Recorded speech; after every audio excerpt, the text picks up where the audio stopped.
and to the republic for which it stands, one nation, under God, indivisible, with liberty and justice for all.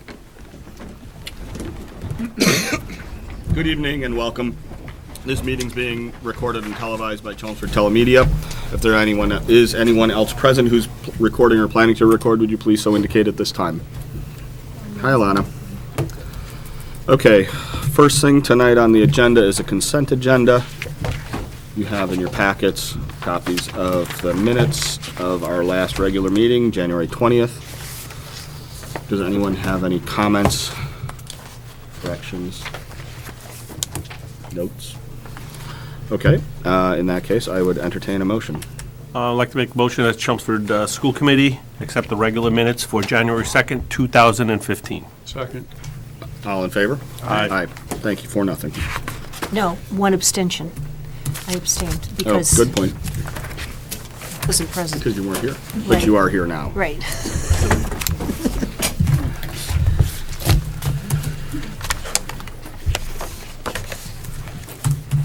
Okay, moving right along. That brings us to time for the student representative report. And Owen is here tonight. Yes, Monty couldn't be here. She's feeling under the weather and she wanted to rest up for the last day of finals tomorrow. So I'll begin with athletics.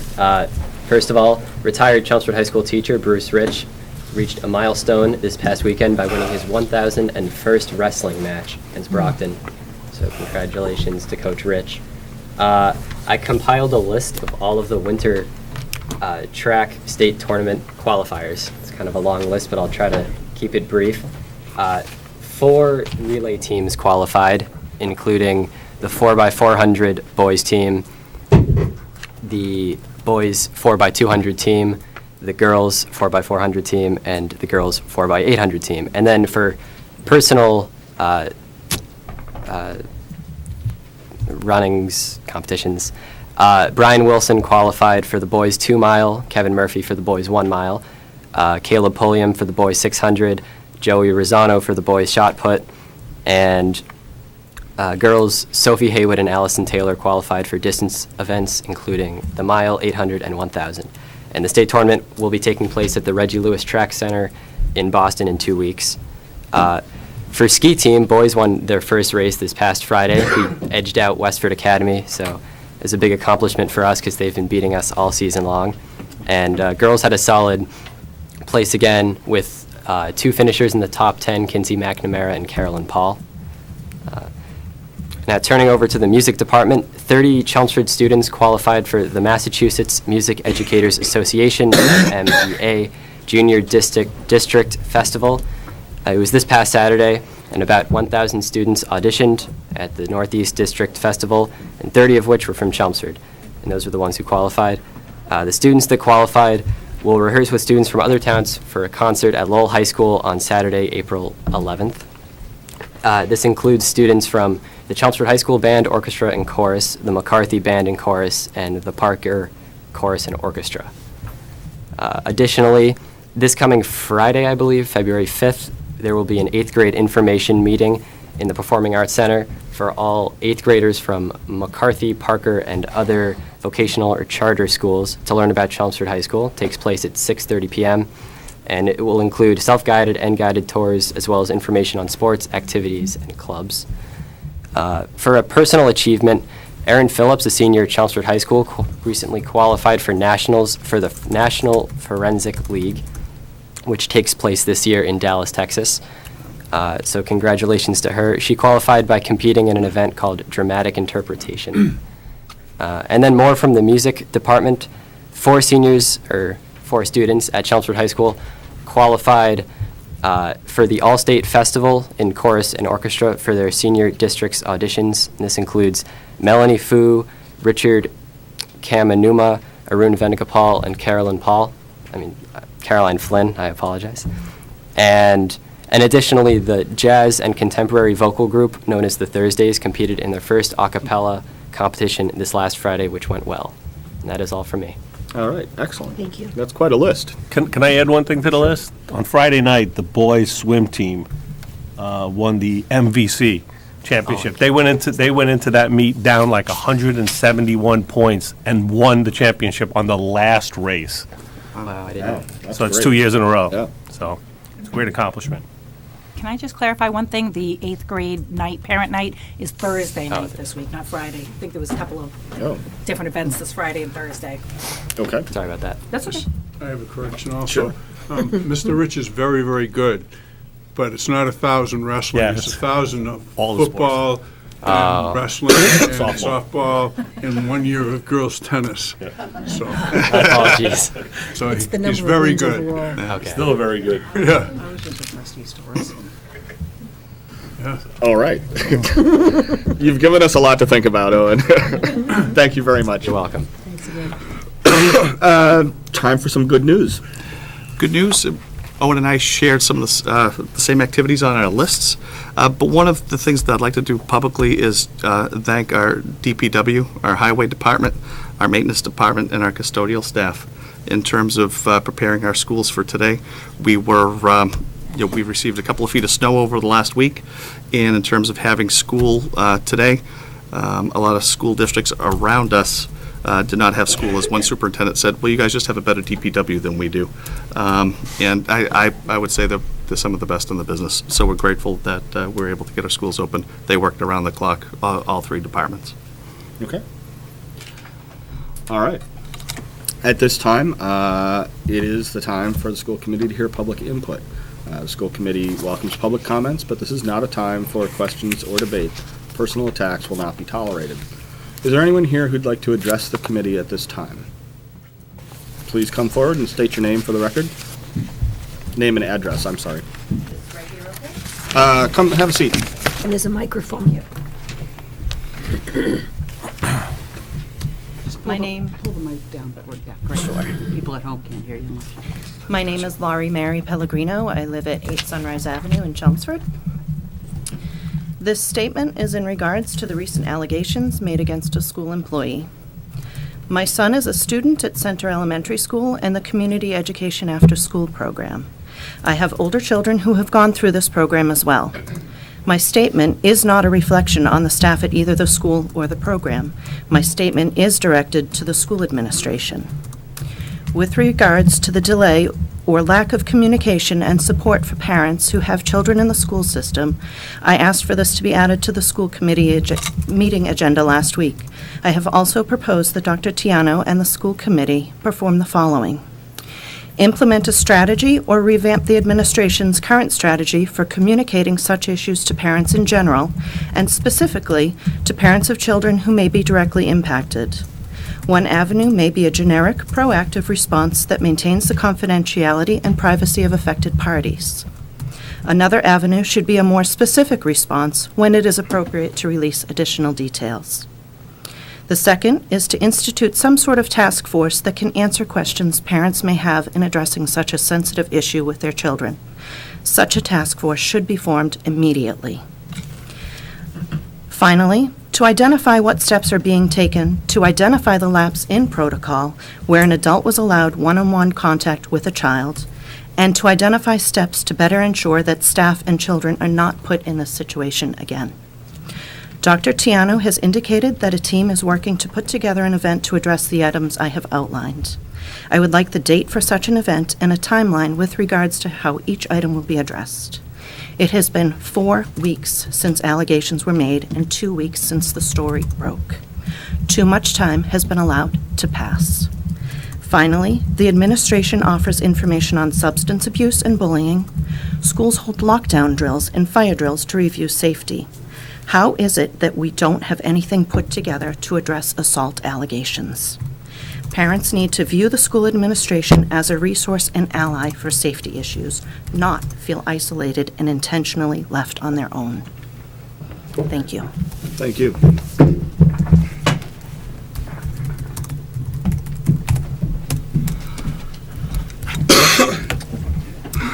Okay. Is there anyone else who'd like to address the committee?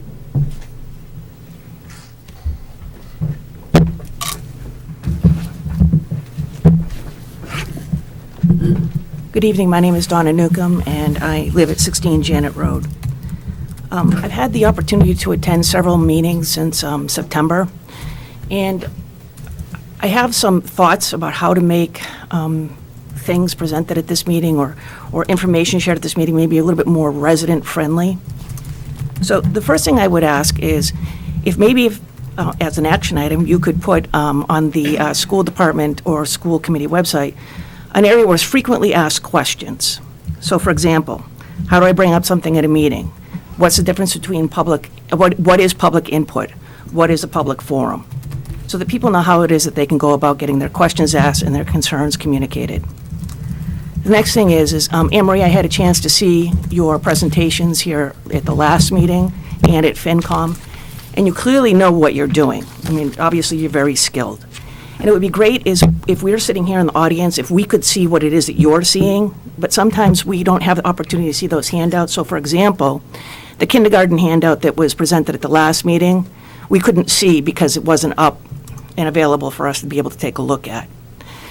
Maybe also additional handouts, hard copies here at the meeting for us to be able to look at if it can't be presented visually.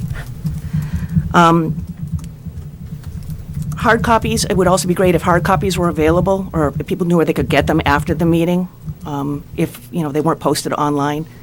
So for example, again, that kindergarten handout, if people wanted to take a look at that, where is it they could go to get a copy? And then finally, with regards to the action items, I'd like to see the action items listed, maybe the most recent ones, on the agenda. It's really hard to keep track of the things that have been requested of the school committee to do because they aren't listed here.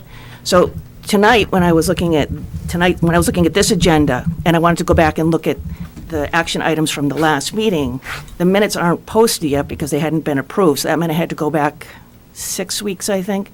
And that's a long time to try and keep track of all of the information. So if there was a way that we could put the most recent action items on the agenda for each meeting, and then maybe a document someplace online where the more long-term action items and the date that they're completed would be posted. So, Okay, thank you. Thank you.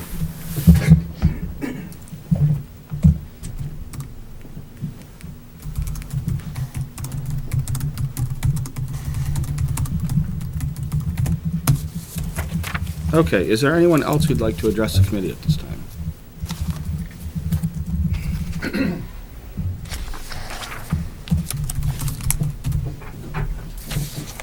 Hi, my name is Ben Cole, president of the Chelmsford Federation of Teachers.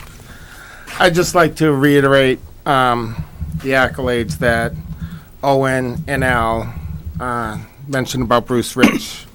At 8 o'clock Saturday morning, he had 998 wins. By 3 p.m., he had 1,001.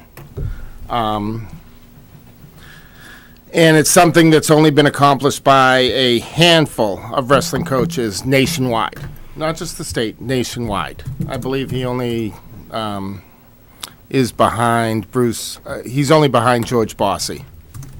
That will have to be fact-checked, but that's something that should be noted, and I hope the press brings that up in the near future. The second of the three things I want to bring up is the CFT has been collecting data on room temperatures in all of the schools. For the past 10 days, we'll be reviewing this information a week from today and getting that back to you. We're going to look at what rooms need to be addressed. And we realized that last Monday, the town had a meeting, so we'll be giving that information to you. One item that was brought up at our last meeting was the cost of substitutes that the Lowell Sun reported on. Several teachers brought up concerns that while videos are being produced by the district, teachers have been taken out of the classroom, and the CFT would just like to know who's paying for those substitutes. Okay, and we're working on our own. We've talked to our members regarding what's an appropriate. We've been talking to our members about the sick days because we know that's a budget concern with the school. But that's also something we'd like to know. All right, thank you. Okay, thank you.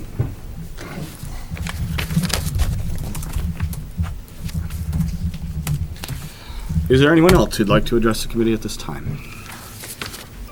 All right, seeing none. Ms. Mary Pellegrino, since you are not a regular here, I will briefly just go over the fact that we don't normally respond directly to public input at the time that it's made. It's an opportunity for community members to come and talk to us and share their thoughts without having to worry about getting into a back and forth. We will address some of the things that you've raised at the end tonight. We'll take them as action items, and I think both I and the superintendent will be following up with you with emails. Okay. Okay. Moving along to new business. The first item you have under new business is a discussion of some characteristics which the school committee would like to see in a new business manager. I'm going to ask Dr. Tiano to lead this discussion. Folks, I'd sent you an email last week with the document for the job posting for our new business manager. Suggestion that we had is, first of all, change the title for Director of Business and Finance in terms of posting that position. We provided for you the posting per our discussion last Tuesday in terms of the committee being interested to see what that looks like. Typically, when we hire an administrator, be it a principal, for example, we would work with the staff, and then we would work with the parents to provide a context in which the interview committee would be working. And I, in speaking with Mike, wanted to provide the committee with some time here to talk about characteristics that you would look for in a new business manager, or time being, I know we have a long agenda for this evening, to be able to filter that down to, we will have 2 members of the school committee on the screening committee. And we want to make sure that the screening committee has, where you folks have the final vote and the final hire of this, we have the thoughts and the feelings of the committee. So when I had put that out to Mike, we could do that now, just in terms of to get a general overview in terms of what you're looking at. Also, too, I just wanted to provide you with just an overall timeline that we've put together for the search as well, and I will email that to you as early as tomorrow. So, Mike, I ask you just in terms of time, in terms of some of the characteristics you'd be looking for in a new Director of Business and Finance. All right. Does anybody want to take a lead on this one? It was suggested that we consider candidates with CPAs, And or certified CPAs. And I believe that's listed as a We put that on the preferred qualification. Yes. Over and above that, I think it's really important they have experience with school finance, because it is different than other places. I think one of the other things as well is, I think the individual has to understand and know how to write grants and that whole process in the state, adding to what Al just mentioned. I think it's important. I do have a question, and I'm going to direct this to, if you don't mind. No, absolutely. To Frank. Of the, and I know you've known a lot of the business managers in the state, or at least in the area. How many of them are certified public accountants? Is it a large number? No, not at all. None at all? No, there are some who are certified public accountants, but very few. I'm only asked a question for the potential available candidates that would, consider the position, that's all. It's just, Right. I don't want to, close this down where we're going to have like one candidate bidding on the job or something like that, because that would be crazy. I think you had a long list of different qualifications that we did take a look at. So I think that what we're probably doing is highlighting some of them so that it's not exactly a complete list. So anybody that's listening at home, if there's something that's missing off the list, that doesn't mean that we haven't thought of it and it's not on the list. Right. There's a lot of things. Also, the business manager, or if you have the director of business and finance, they also deal with writing contracts with regard to transportation, food service, custodial, and a variety of other things. So they wear more than one hat of just doing budgets and paying bills and invoices and those types of things. Absolutely. And communicating to us. So there's a lot more to the job description other than just the accounting piece. As far as the committee that we'll be reviewing, I'd like to strongly urge that someone with a finance background is on that committee. Use the mic in case. Oh, sorry. I want to recommend that someone with a finance background is on the interview committee. So the components of the interview committee, you said that there'd be 2 members of the school committee. Who else? We have, as we're putting this together, and we've done this a couple of different ways with, with the school committee. Having 2 folks from this committee on the screening level, the priorities of the committee, we felt was important, for this go-around. We've also, too, invited members from the town, the town accountant and the town treasurer as well as 2 administrators from our administrative group, and obviously Frank and members of our central admin team as well, and our school accountant as well. And putting together, we've put together a timeline in terms of pulling that screening committee together, developing the questions and the activities perhaps for screening our folks, questions, interviews, and bringing them here for second interviews as well, having them meet with the full committee at large, meeting with our staff here, in a series of interviews. Pulling it down, we're looking at a finalist interviewed screening tentatively March 26th and March 27th, with the final candidate recommended to the school committee on our April 7th meeting. That is our target dates, obviously, subject to available candidates and, their availability and so forth. But we look to have this put together by April 7th for a final vote for you folks. This is the season in which administrators are hired. We had posted that early this morning. We've already had several folks contact us, and the applications are starting to come in already. And the job is posted until March 2nd. So we'll have that time in terms of put our committee together, let people get their resumes and so forth. And that's done through School Spring, and you'll see that on the website. So when you posted it, what were the venues under which you posted or advertised? We post all of our jobs, and most educational jobs now are done through School Spring. We also did, Ken Sterlazzi had put it on the MASBO listserv, and I'll put it on the superintendent's listserv, because sometimes there are folks that are being mentored within a district for, aspiring business managers, aspiring superintendents, and so forth. And MASBO as well. That's our personnel association across the Commonwealth.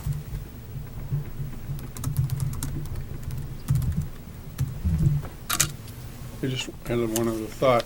I think it would be desirable to have a candidate who's worked in a larger school system. I know working on superintendent's search in the past, we tend to get a lot of candidates who haven't been part of an administrative team or worked in a larger district. They've been particularly in southern New Hampshire, there are a lot of districts that are one school. Right. And so if they don't have the team experience or dealing with large numbers, I think it would be overwhelming. Yeah, I think follow along that thread. Not only a larger district, Budget size.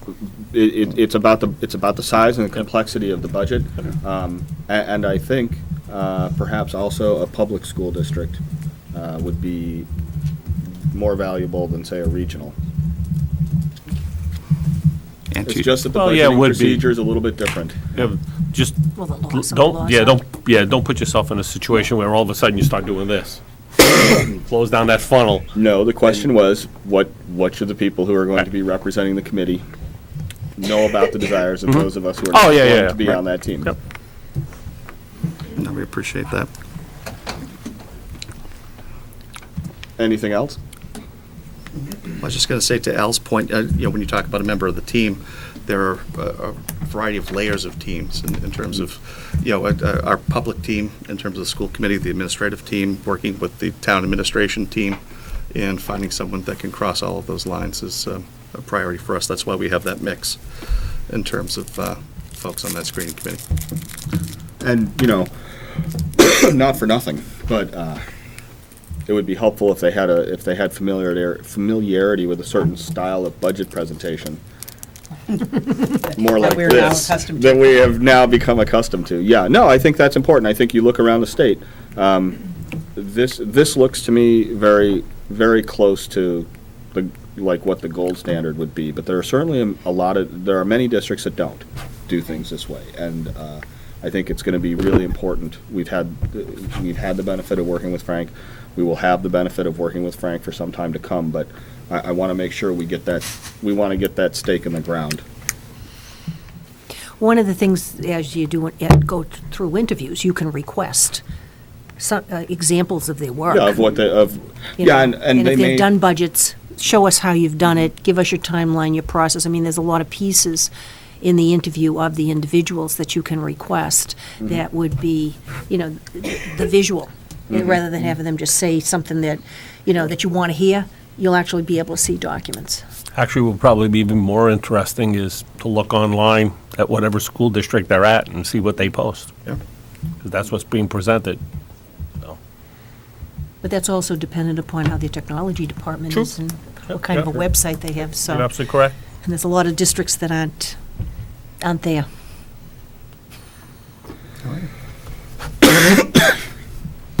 And this will not be our last conversation, but I just wanted to update the committee in terms of where we're at. Thank you. Okay, thank you. Appreciate the time.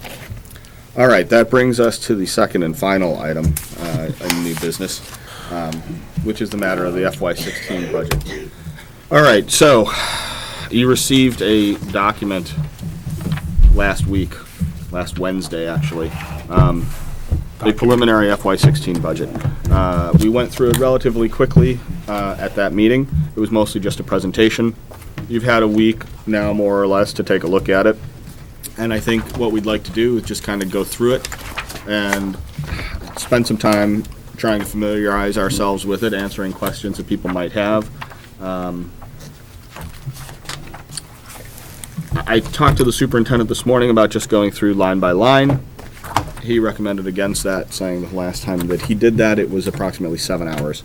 So maybe we'll try section by section instead. Does anybody have something that they particularly want to start with? Section 4. Okay. And I think you can break down into each individual school if you wanted to, but I think, Well, I think the general budget. everything is in 4. That's the whole. Right, and that's So what I we was can told. go through a good chunk of this by small sections, Okay, you want to try that? and, well, I mean, at least we should.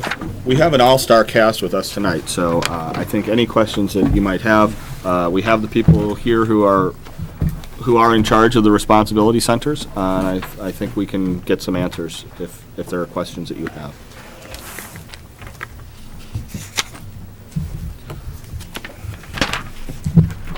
Do you want general questions or specific questions? I went through it line by line, Right, so. well, I tell you what, so. 7 hours? No, it didn't take me 7 hours to go through it line by If you go to the first blue page, 1.5. then you have the breakouts of each of the lines, right? You see what I'm saying? Oh, yeah. So you've got the breakouts of everything for school committee. Yeah. Right, Right? I guess I have a general. First well, blue- like that very Well, first that's thing. where I'm headed. I guess First just blue a general question that I have. Sure.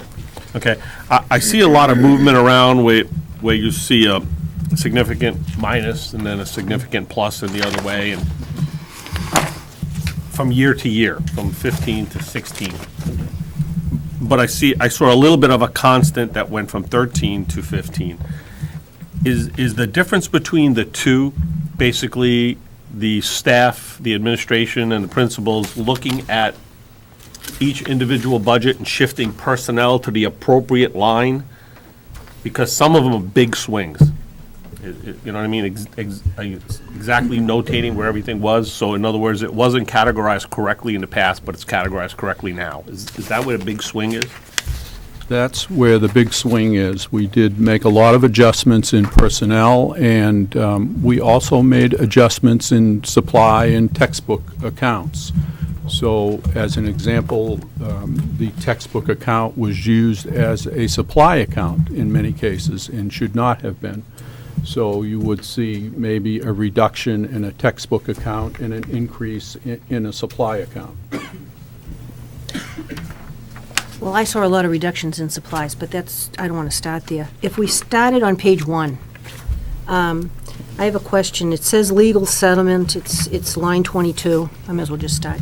I don't have a lot, I have questions, but I don't have. Your line one, section 4. I started at the very first page. Right, 1430. so right after the pie chart.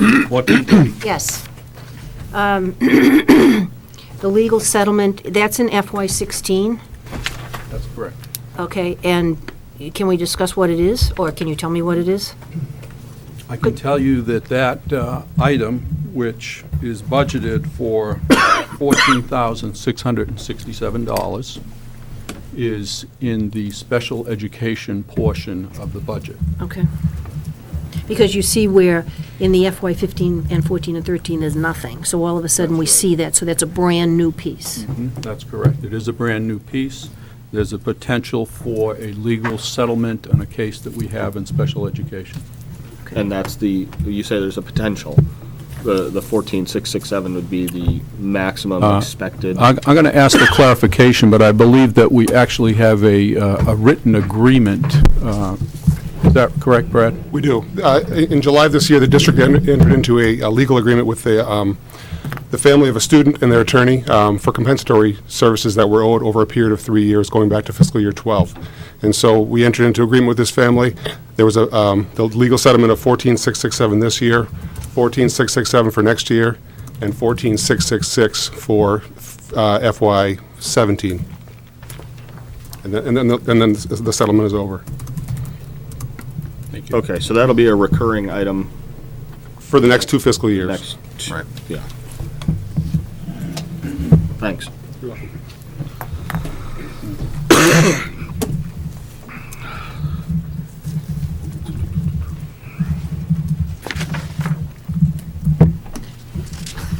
Well, do you want to, if you're going by page, I mean, I have other ones, but I didn't know if anybody else had any questions on that page. We're all doing this for the first time, so I don't have any more on the first page. Keep going until Okay, but- somebody stops. Do you want us to jump in specifically on this page? Because I'll just. Well, I think it's easy, don't you think it's better That's to fine. stick I to think we one should do a page? page at a time at least, just to That's fine. start, and then we can jump around. The only thing I would say is that I would jump to the first blue page because that's where you have the breakout. So instead of just having the one number, the 20,780 for the school committee line, you have the 27,780 made up of 4 different items. Okay. So And- on and that so we page, work through there. Yeah. Well, I would start with the school committee and ask I may what- go back and forth what because those I'd make the contractual notes on different services are. pages. Sure. Yeah, on line 13, I'd like to know what the contractual services are that we had that were there, or weren't there. It seems as though we had them in 13 and 15, but not in 14, not in 16. So is there something skipping around here?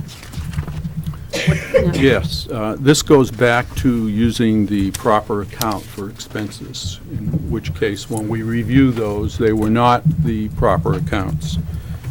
What we have budgeted in there for next year, under other expenses, are the dues for MASC, as well as School Spring. Superintendent just mentioned School Spring previously. Okay. We've put costs like that under school committee lines in the past, and we also have legal ad costs under those lines. And so they're being broken out into a separate line now. That's right. What about things like audits? Okay, good question. They're all good questions, right? But that one is a good question. The audit I have budgeted under the business line. Okay. I look at things a little bit differently. You're looking back here at the beginning. I'm looking under tab 16, which is system-wide, but it's the same. We have the same accounts Right, broken you've out broken here out in as those we do over individual there. places, right. So when you look, for example, under tab 16 or line 63, I have money in there for the audit. And when I talk about the audit, I'm talking about the audit for the end-of-year fiscal report. Every year, the school is required to do an end-of-year report to send to the Department of Education. Every year, you're required to have an audit of that report. So I've budgeted for the audit in this line. This past year, you had an audit of the student body activities account. You're not required to do that every year. I did not budget that for next year since you Okay. just had it this year. Right. The recommended the practice for that is to have an audit 1 year and then have your business person go in and review the accounts with the person who is doing it for student body activities. In addition, you want to have a monthly report, which we have started to do with the high school and will include the other schools next time we submit reports to the school committee. But the audit does recur. Triannually? You can do the audit every 3 years. You can do it whenever you want to do it, Yeah. but it's recommended at least every 3 years. Okay, so there's a minimum. So there, Right. if we're, The trouble is, we're not going to see that pattern yet. No, you're not. no, because we just started it. Mike, We can have I- a single You're point. May I suggest that we put that up on the wall, this presentation? It's on the website, and there are some people in the audience, I would assume, who don't have this big, thick, white notebook. Is that possible? we do I mean, that? I'm looking at it on the website, so it's there. Can we do that?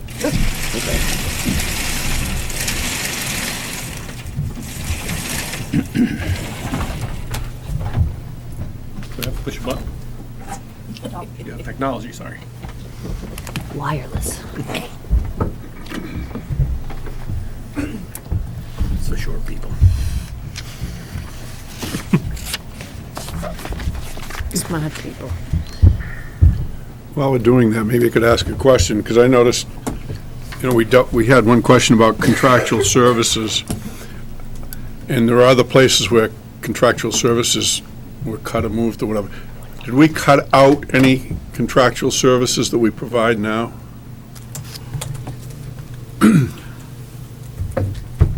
I'd say not categorically that we've cut out in terms of the special education department. Brad has been working, and you'll see it reflected in there in terms of lines that were in transportation that are now in contracted services. Our other contracted services, for example, Aramark, North Reading Transportation, we're going out, and those are set going forward. Right.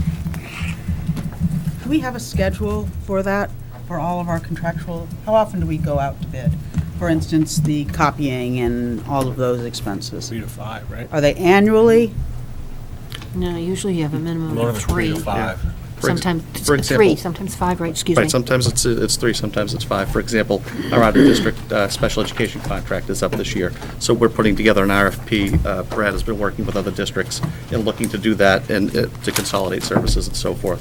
One of the things I notice on the warrant when I sign it is Adams Imaging. It comes up lots and lots and lots of invoices. Is that a company that are there other companies that provide that service? Are we matching, going out for bids on that service? Frank? I'm not familiar with that company, even though I've looked at many of your warrants, Adams Imaging, but It's out of Newburyport. Okay, let me check that Okay, out for you, thank you. Barbara. But I would like to say, as far as the bid cycles, I think you're bringing out an excellent point. Right now, you do not have a summary of when all That's of what I these want. bids are Yeah. expiring, and I would like to say that I'll get that to you within a month's time. Thank you. There's some work involved in that, and we'll get it ready for you. Because there's options on some of those contracts. That's right. You may have a contract that is for 3 years with an option to renew for 1 year up till 5 years. Right. How long is the new contract with RICO?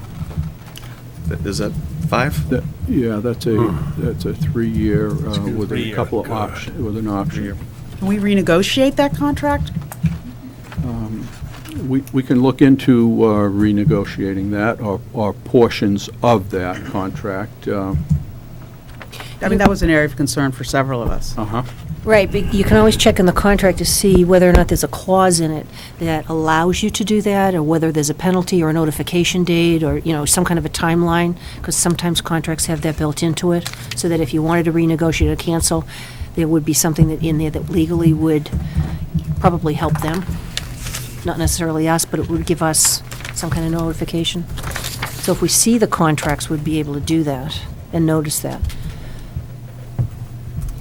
I mean, like, we have the contract for, the naming of the fields, but I haven't seen anything go up yet, so I don't know what the status is of that either. So that would be a contract to take a look at and see if there was a timeline in which that sign was supposed to be put up. Yeah.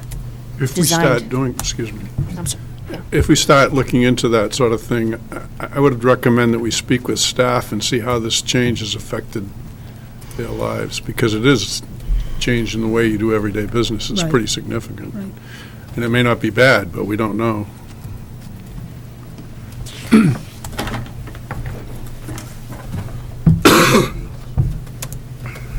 So let me throw a couple of things out. This really, I try to cover when I look at stuff like this, because there's so many numbers, and in reviewing all the different lines, the reason why I asked the question earlier was I was trying to take a look at, I could probably look at 80% of the issues, with just less than 20% of the lines. So I'm just going to grab a couple, and I think it ties into what I asked earlier, but I just want you to confirm that. So you look at 1450 district-wide MIS, a reduction of almost $1 million. That's a redirection of personnel and/or supplies, or I mean, what? It is a combination of both of those. You'll see that what we did is create a new account, a 4400 series account. Which is, I think, one of the other questions. You'll see that Instructional software? Is that one of the lines that might have been redirected to? software is in there, as well as support, as well as salaries. So if you looked on the second... Networking, telecommunications, okay, yep, I'm with you, because So that's there's- one of the other ones. Exactly. So I guess what I'm trying to do is, I look at a reduction here. If there's a reduction here, that means there's got to be a plus somewhere else. So that's where I'm just trying to balance them out with each other, because that's what I'm writing next to each one of them, which ones are where. So I'll keep going down the list. Yep. So you have an add of classroom teachers at 1.2 million. Oh, maybe the PDF. Yeah. or something. That's Well- also a redirection as well? or- There are a lot of redirections. For example, there were many salaries throughout the school system that were listed as system-wide, yet they were in one school. So we've directed them from the system-wide to each individual school. You'll see that throughout the budget. Okay. All right. Next one, paraprofessionals, same thing, basically a redirection of personnel and movement into those areas that Again, a were- lot of them were system-wide, and we redirected them into schools, and there were some that were incorrectly coded to a particular school, and we redirected that to the correct school, Okay. or schools. Other instructional service was the largest reduction of the line, like $4.6 million. Yeah, where does that go? That one is Line 52, page 2. 2440. Anything that moves from roughly $6 million down to 1.3 gets my attention. I'm sorry, I'm on page 2, So page 2 of in that. section 4 Yeah, of the pie overall, chart. of the, after the pie chart. Right. And what line number? This is line 2440. About what's the line on the Oh, left-hand side other, there? Nick? this one here? 52. 52. I'm sorry, 52. 52, I apologize. I'm guessing those wound up down at the bottom in 9,300 and 9,400. Yeah, Those are the only numbers big enough. The 24, Tuition, 40. right. yes. So, yeah. so Those are basically, two- Those are two accounts that the tuitions were included in, and they should not have been included there. The state requires the tuition expenses to be broken out by your 9100 series, your 92, 93s, and 94s. So you'll see that at the end of your so it's budget. collaborative and, Collaborative or private schools. okay. All right, so that's special education, basically, that's just Redirected.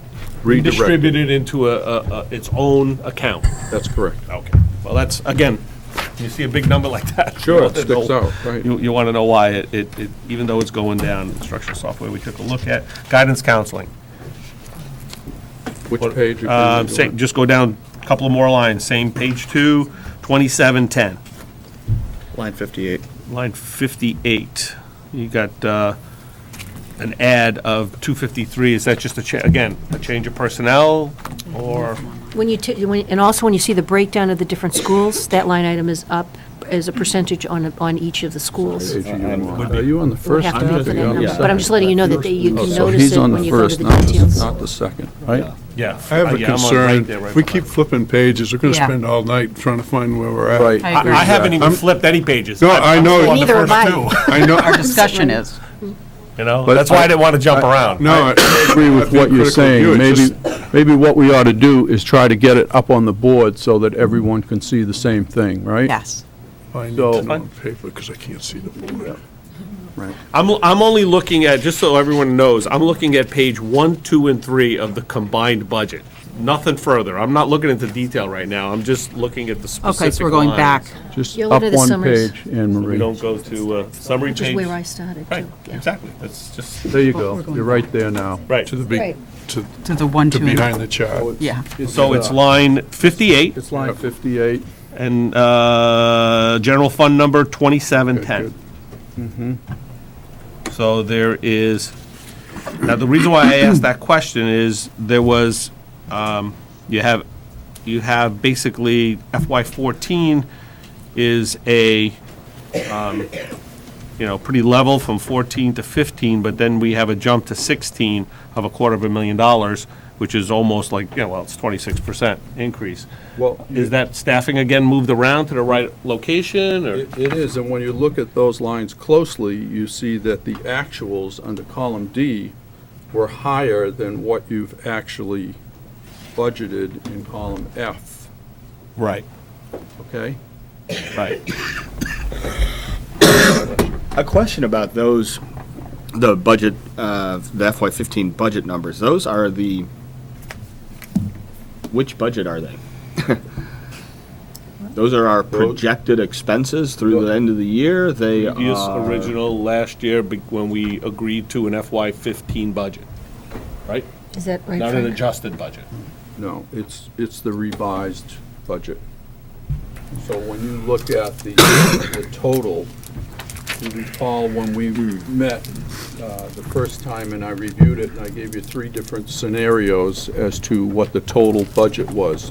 You could look at it if it was 50 million, you could look at it if it was 50.8 million. We're looking at the 50.8 million, which is on the bottom of page 2. So that particular budget, Right. under column F, includes any revisions that we've made.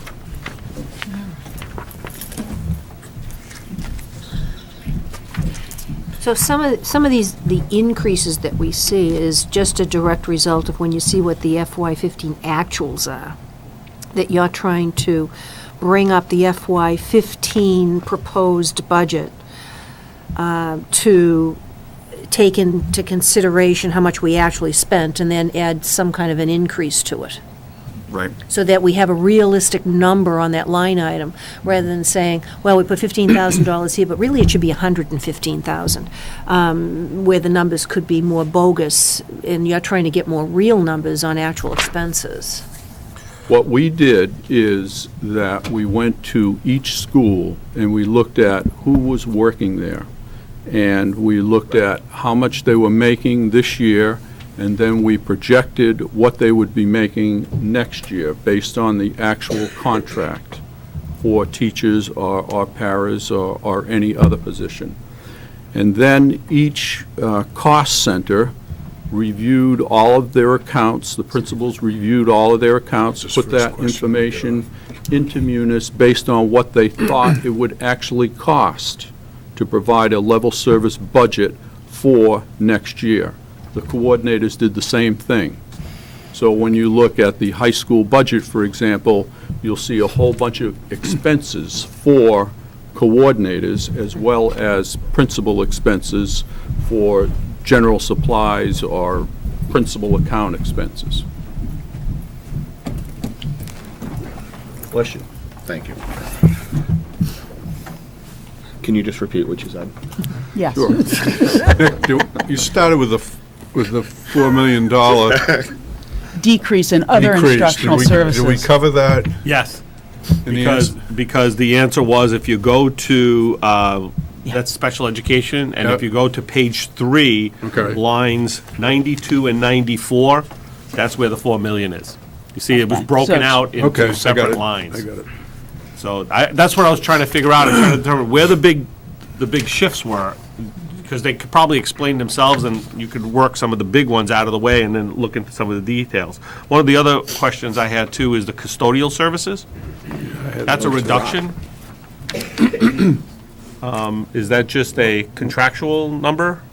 No, it's not just contractual. You recall the discussions that we had about community ed, making sure that community ed was paying a certain percentage of those costs. That's why you'll see a difference there. Okay.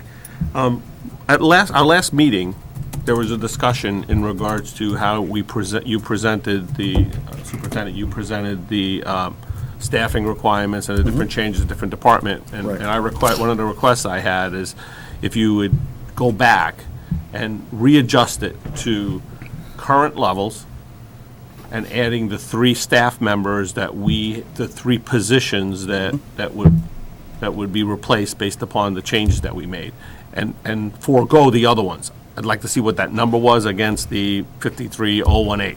Right. Did that occur? Did we?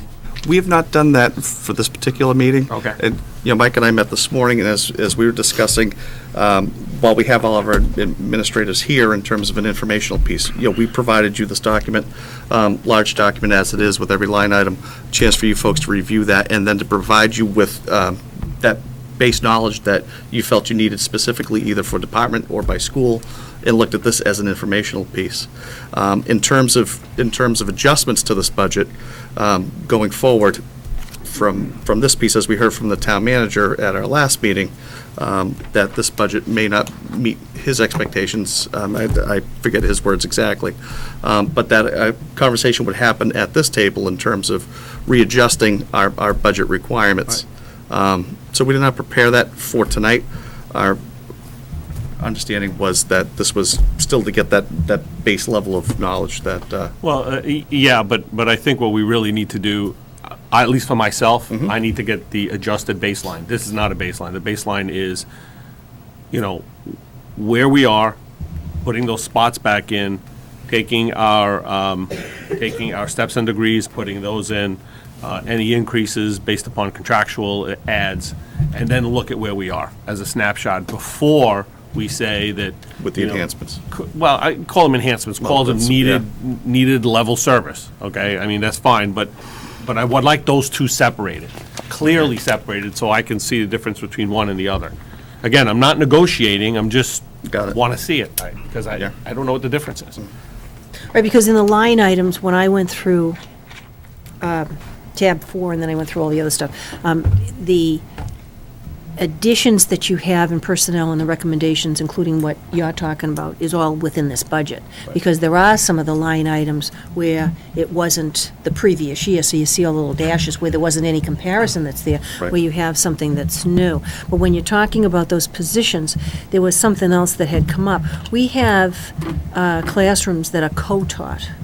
And do we know how many there are and under what circumstances that you have 2 teachers in a classroom that can be explained? I remember that we had some of that, and then the other question was, last year we had, when we were doing additions, I don't know if it was May or July to the budget, in terms of personnel, you had some individuals from one of the colleges that they were in a master's program and that they were coming back, and the question is, are we doing that in FY16, and does that appear in the budget?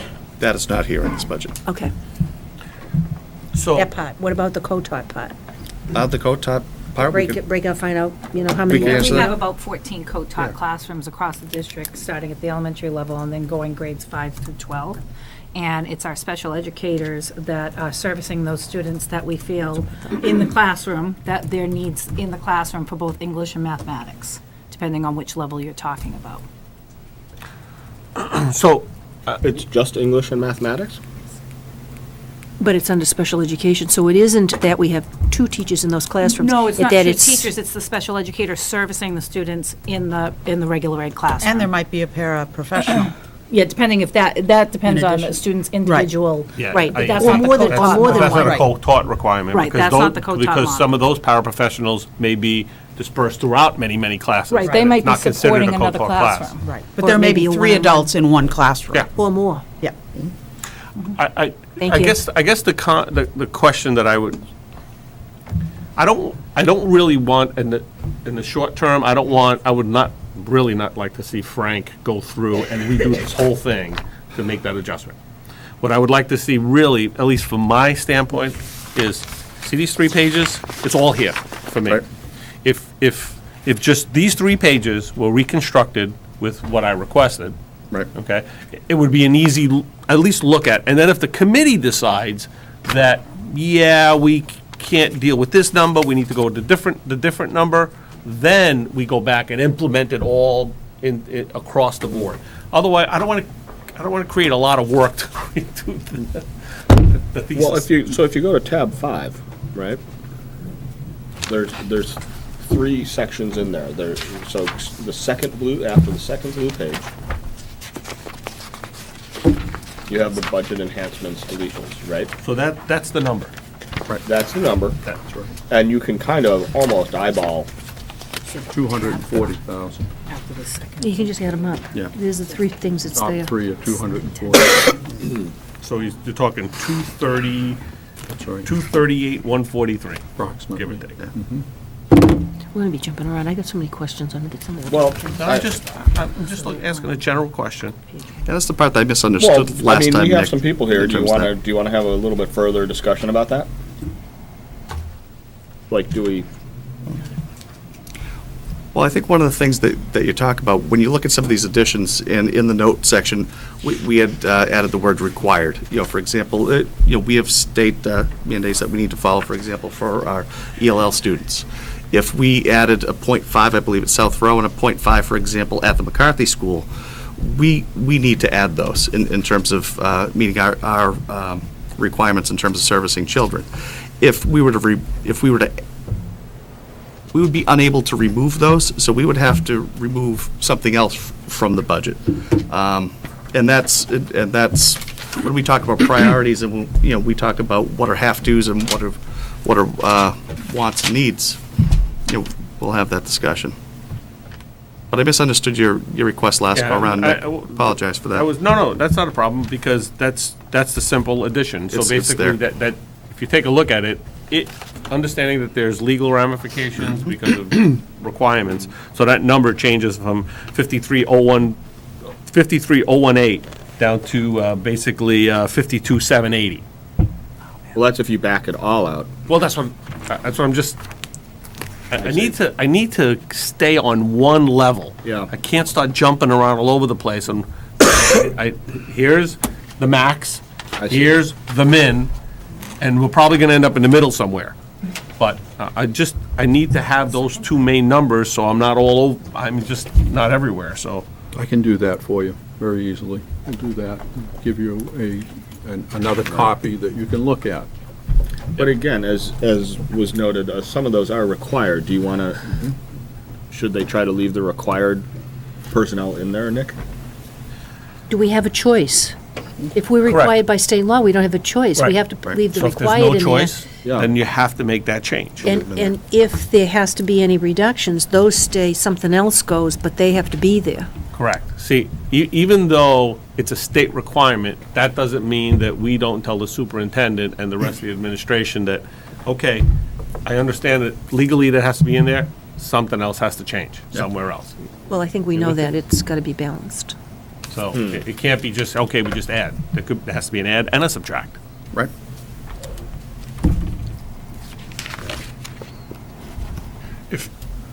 Well, we have a moment of silence.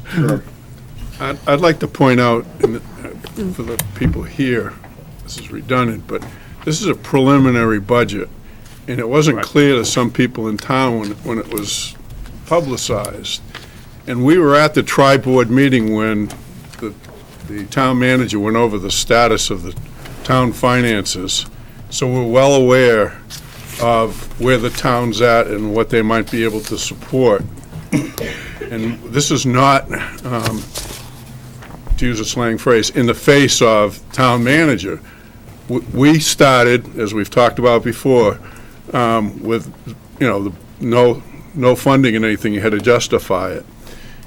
And so that's how we ended up with the 53 million. But, I think it's really important for people to understand what this is. This is a preliminary. This is the first time we've gone through this also. Ever. Ever. Well, by lines, We just got it last week individually. We've gone through it, but, the detail. so I think the perception in the community to some degree was misguided. That it's, this is not something that we came in, we're totally committed to this.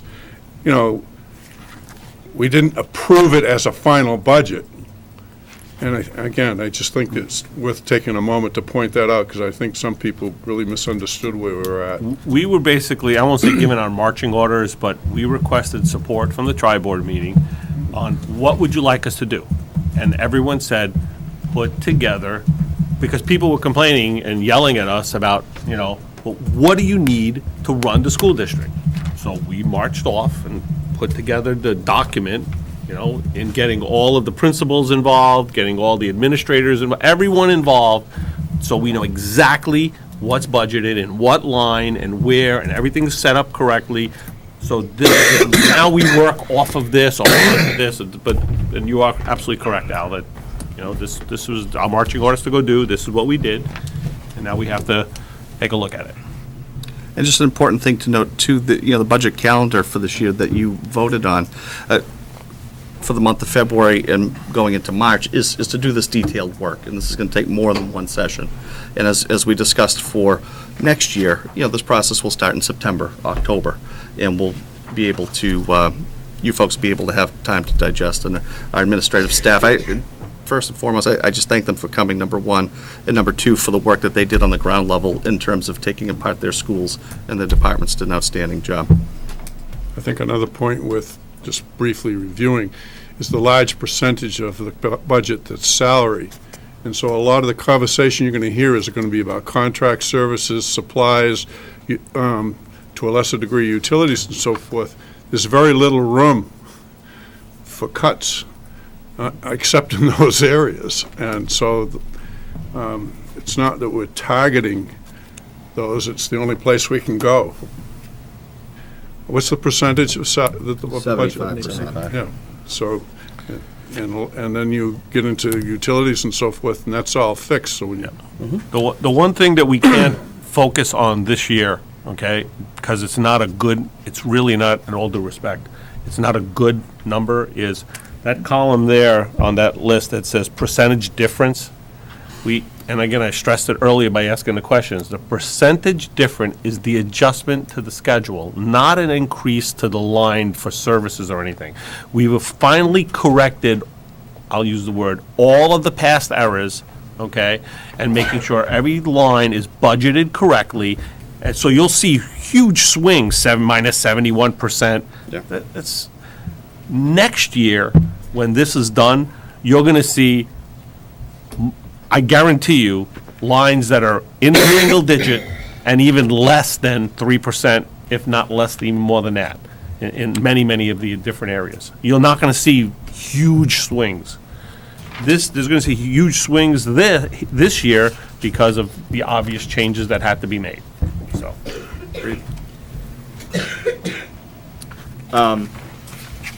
Well, while we're at the budget enhancements and deletions, do we want to go through those in a little bit more detail tonight? Or do you feel like we did it last time? You mean in what the additions are, the $400 and something thousand? Are you in a different tab, or are we just going through? Oh, I was just on the same. Well, yeah. Right. Can we just, burrow through. I feel like we're jumping again. Right, I'd like to stay like Okay, in where'd you like to go? 4. Where would you like to go to then? Back to 4? Yeah. Because we were asking questions on the line items. Which Mine would- page 4? Well, I'm on page 3, after the blue, where we're getting into the detail piece. Just some general questions, because then that may be part of a lot of other lines. So I'm just looking at line 100. Oh, you know what, I have a couple of, no, I guess I don't, okay. But They were my covered question before. is, it's a Line specific... 100? Yeah, it's a specific line, but it's a general question, where it appears as though that whoever that secretary is no longer exists, because it's not in the FY16 budget. But the question is, where you have those pieces, is it because we don't have a person there, or that, remember, we had people that were assigned buildings that they no longer worked in, and if that was part of that budget, then if you've moved them to the correct school, then they've got to be minused out wherever they were and then added in somewhere else. So is that what that is, or something else? Do you know? Yes, I know. And the answer to that is that it's up there on the board. I can explain it to you a little bit It's better. line 100. It's line It's easy. 100. It's so small, I can barely read it right now. But that probably has something to do with my eyes.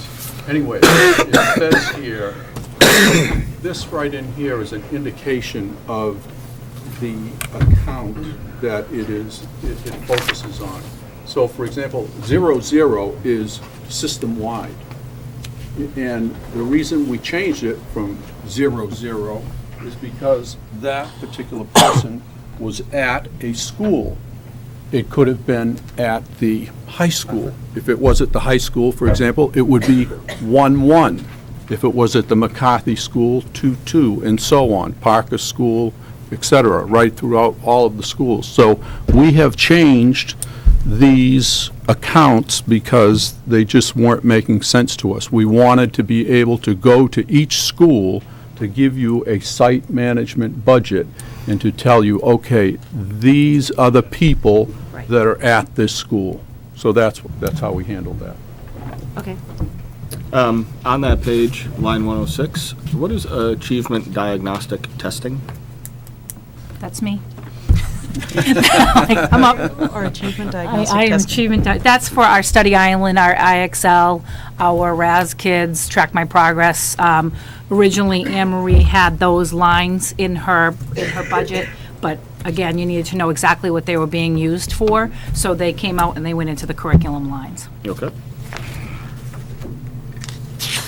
Any other questions on that page? No.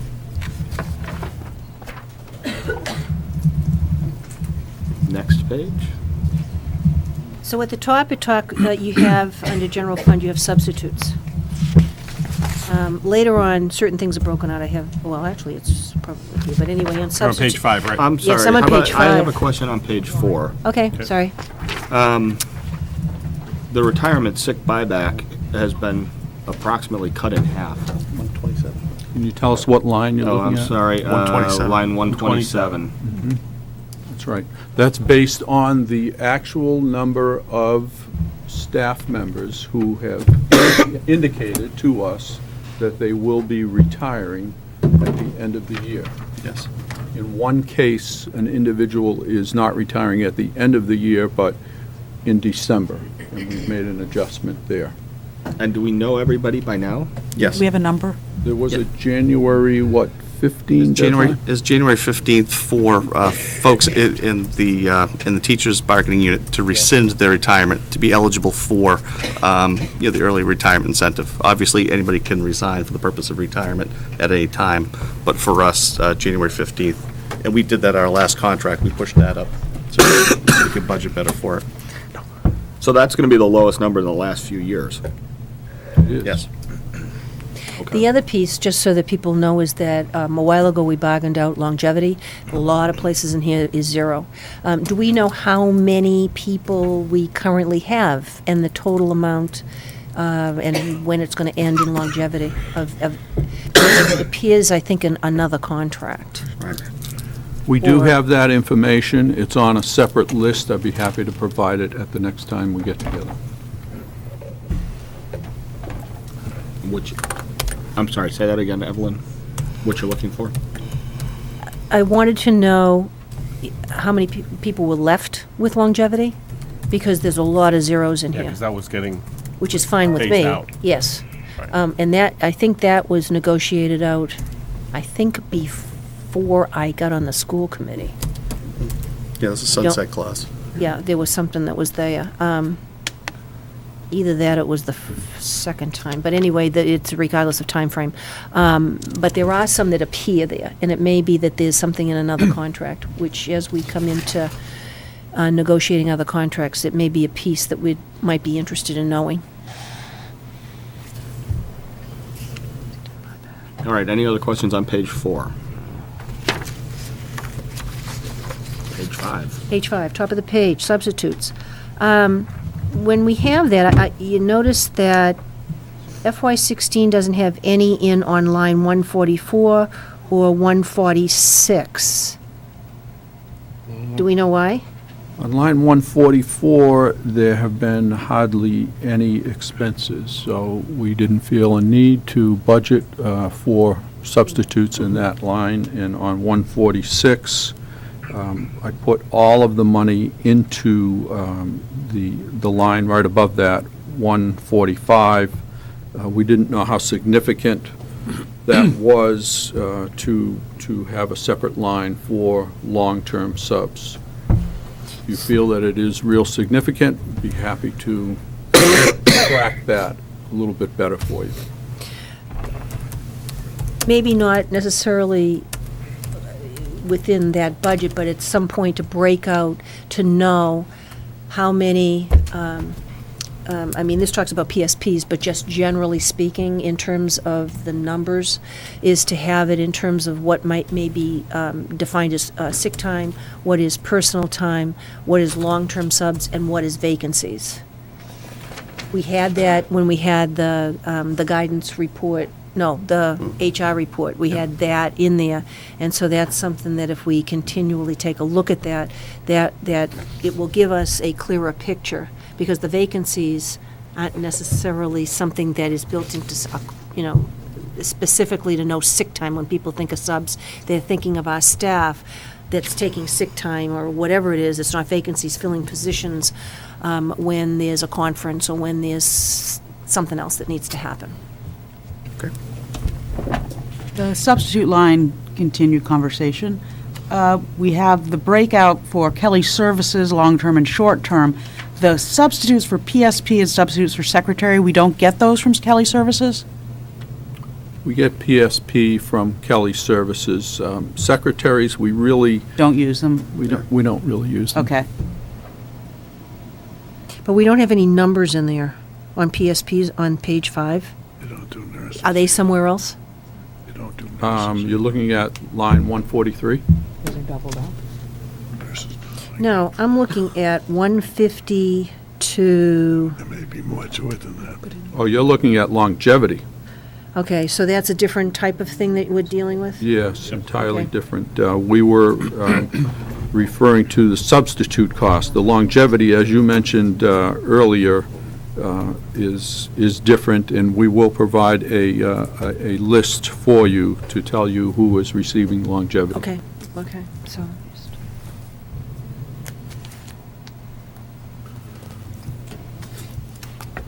Anything else on 5?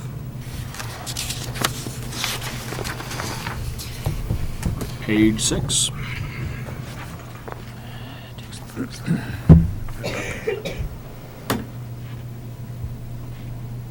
I'm going to skip down a little bit to 209, line 209. Copier paper. That's Seems like a Adams lot of Imaging. money. That's Adams Imaging. That's the question I had.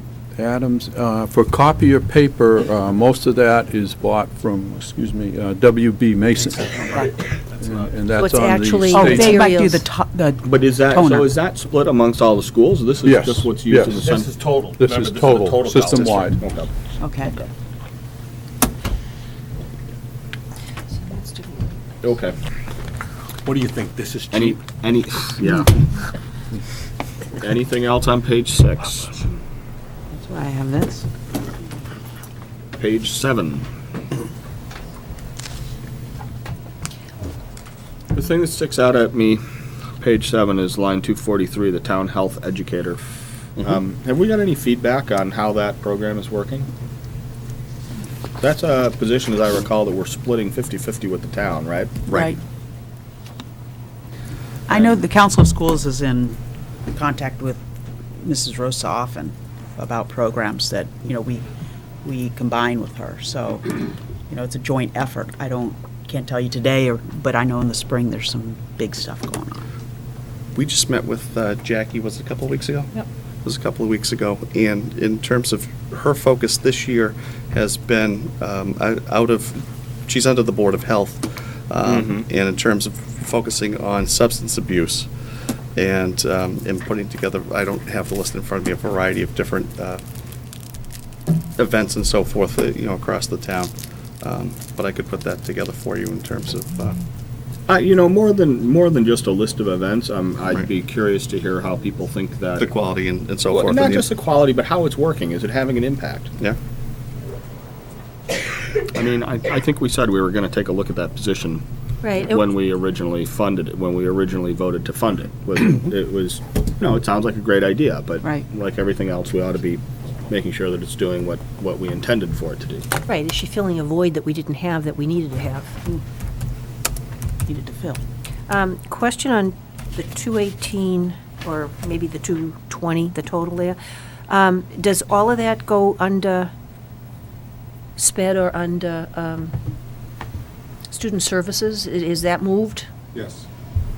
Okay. So that's why we see it not there, so it's someplace else.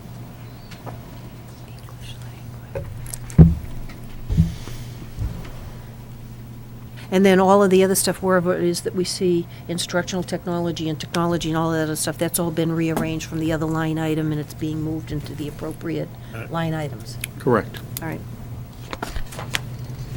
Okay. Anything else on page 7? Page 8.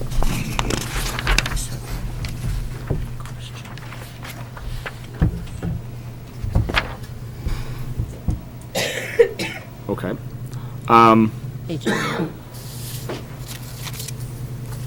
The transportation contingency in line 253 is what?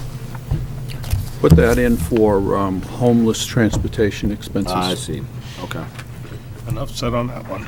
No, there's another So question. that should be taken care of by McKinney-Vento, or is it something else again? We do receive reimbursements from them, and that will be a factor. Here, on this budget, this page, what I've done is multiply the new rate times the number of buses times the number of days for the regular transportation, for the late buses, for the kindergarten buses, and I've subtracted $400,000 because we will be receiving approximately $400,000 in transportation fees. So this is the balance of that money. Is that broken out anywhere in one of the? I can give that to you broken out. Yeah, I have think that. to get a look, I know you've got a list of the fees. Yep, But I don't know that we have the transportation exactly be broken out happy to that give way. you that. Is there a way, because obviously this says general fund, is there a way to notate by something, an asterisk, a color, whatever, what other monies offset the expenses that's here?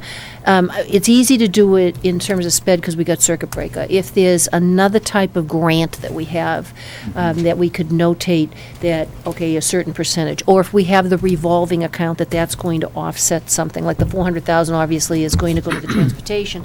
So if we, you could say refer it to, tab such and such, and then you have an explanation of how much money is going there so that we know what's being offset. Because we had $1 million in childcare, but I don't know where that's going to be used.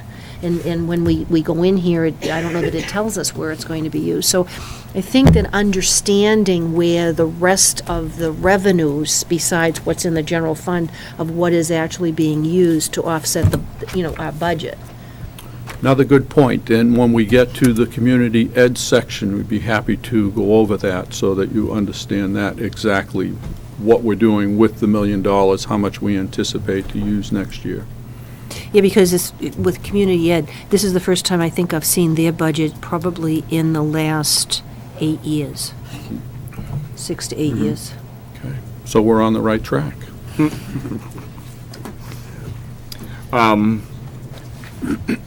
Line 259, the cafe service.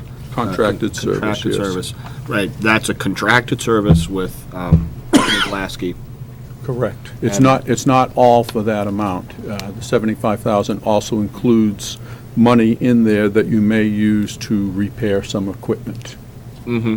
And that's in the appropriated budget rather than That's right, because. rather than being charged against a revolving account. Right, because the revolving account wouldn't be enough money in there for that. And as you probably know, that cafeteria revolving account has very little surplus in there, that if you are going to have a good year next year, I think that you should be building a little bit of a surplus, a savings account, if you will, because the Department of Education recommends that you have a certain dollar amount in there to offset any emergency expenses. What's the recommended dollar amount? I don't have the recommended dollar amount off the top of my head, but I'll get that for you. It's a percentage based on your total expenses.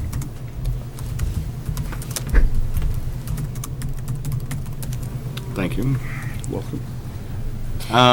I see the line 265, the destination imagination is being zeroed out. Yes. You don't imagine it coming back?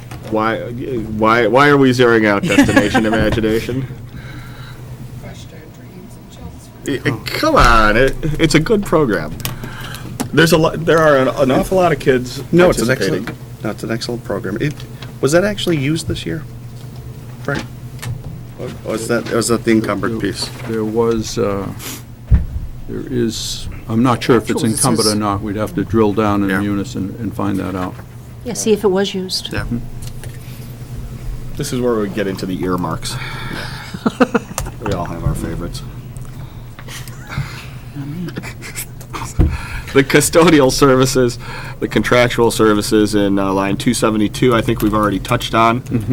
That number has been reduced because the portion of the bills that are Going to. accruing to Westlands are being Right. laid off against childcare. But again, budget, it should be noted that that's where the offset is coming from, somewhere, so that we know. Yeah. Yeah. I don't know how you do it, but I don't know how you do it either, I'll but think I about think it. I think it's an important question to answer. Yeah, I'll think about it. Maybe you can come up with some Could kind be of a another system. column. Yeah, but we gotta be able In terms to of fit all the columns on a piece of paper.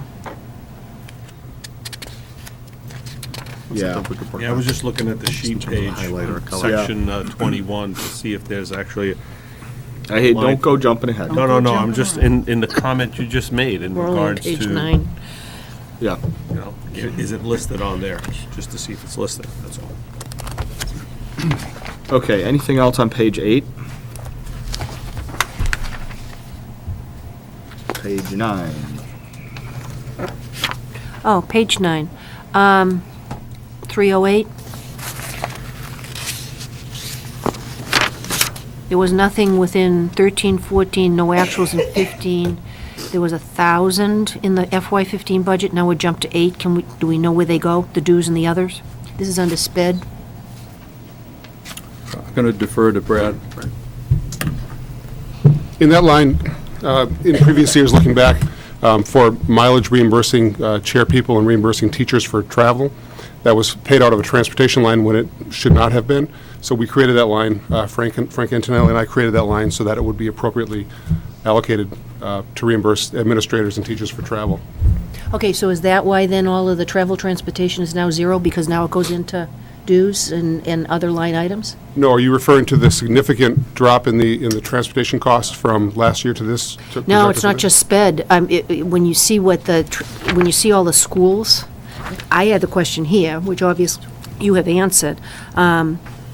But when you see the breakdown in schools, you see that there's no travel. So the question is, did that be zeroed out and it's moved? Yes.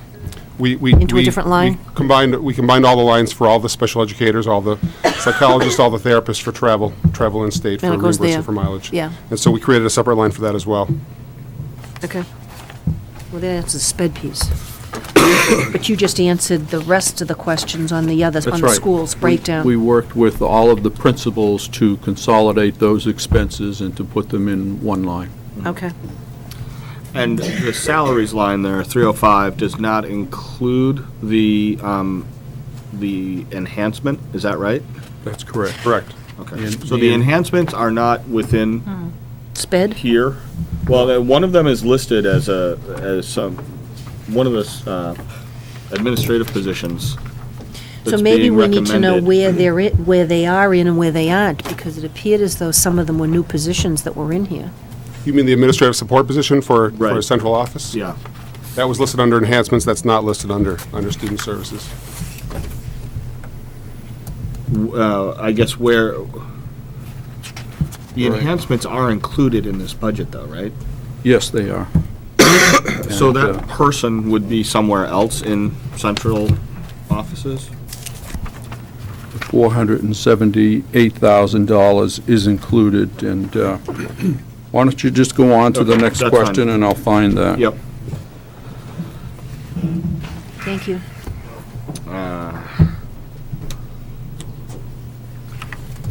Any other questions on page 9? Page 10? One other, go ahead, Al, you first. Postage, I assume, is somewhere else. Yes, that's right, postage is in different areas. And I just found the 478, it's on page 4, line 128. Okay, so it's all rolled up together. Yes. They're not necessarily put into... No, they're not. Okay. And so the returned administrators would not be in the high school breakdown either? So it's just proposed. They'd be in the proposed new salaries. Right. Yeah, In that 478. okay. Okay.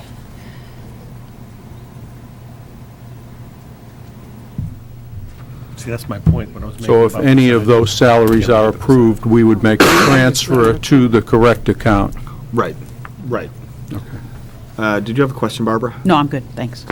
Line 332 on page 10, the longevity for teachers there.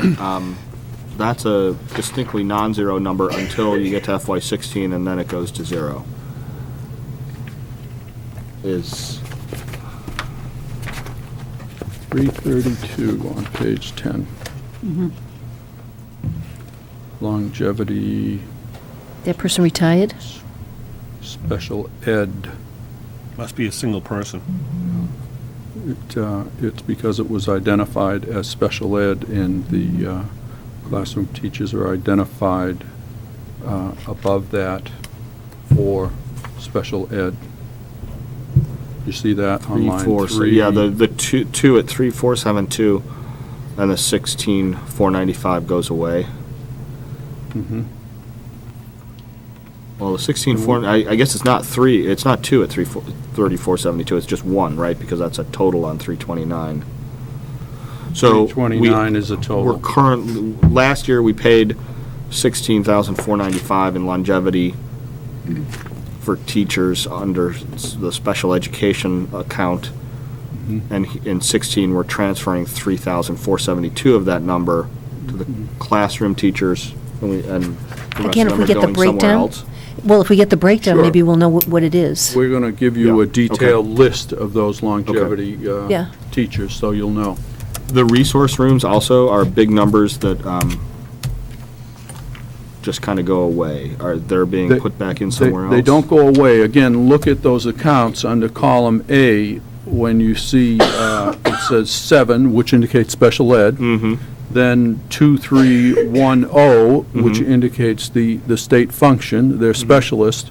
but the next line, the next digit is a 0, which indicates system-wide. System-wide. So we've taken them out of the system-wide and we put them in the individual In the schools, schools. okay, okay. Breaking out into a different column. This is a stupid question. Chet chair, help me with that? Somebody? What's Chet chair? What line are you on? I'm sorry. I saw that Say too. page 10, Yep. line 322. Chet chair. C-H-E-T. It says CET chairperson. And then below that, No, it says, no, below that it Yeah, says C-H-E-T. Right. and then there's a total. Those be our chair people, Brad? Chair people who Yeah. have been What's the reassigned initials? to schools. So, and I think that the abbreviation is very confusing, but it's our special education chair people. Yeah. Okay. I just know what Okay. Chet So chair it's was. special education, something, I T. don't know. I thought it was some That's- guy named Chet. I'm just not sure what it was. It just doesn't That's, make, an what was the acronym. abbreviation? Well, what is the acronym? I mean, you know, Barbara loves acronyms. I'm Love sure them. she wants to know what it is. All right. Clear up Anything else on page 10? Anything on page 11, which looks like a bunch of redirects mostly? Right, the alternative programs are being directed someplace else in another line. Page 12, also many redirects. Is that this, wait a minute, page 11. It's on FY 16, so all of this is directed to something else? That's correct. Okay. Line 419 on page 12, contractual services, shows a bit of a dip coming. Sped. Do you want to talk about that a little bit, Brad? What would you like to know about the, So the contractual services, they ramp up from FY13 through FY15, but then we're projecting them to drop, I guess 15% it says. Brad, if I may add before you start, you've given a detailed list Yes. of all of those contracted services, and you'll find those under tab 15. Okay.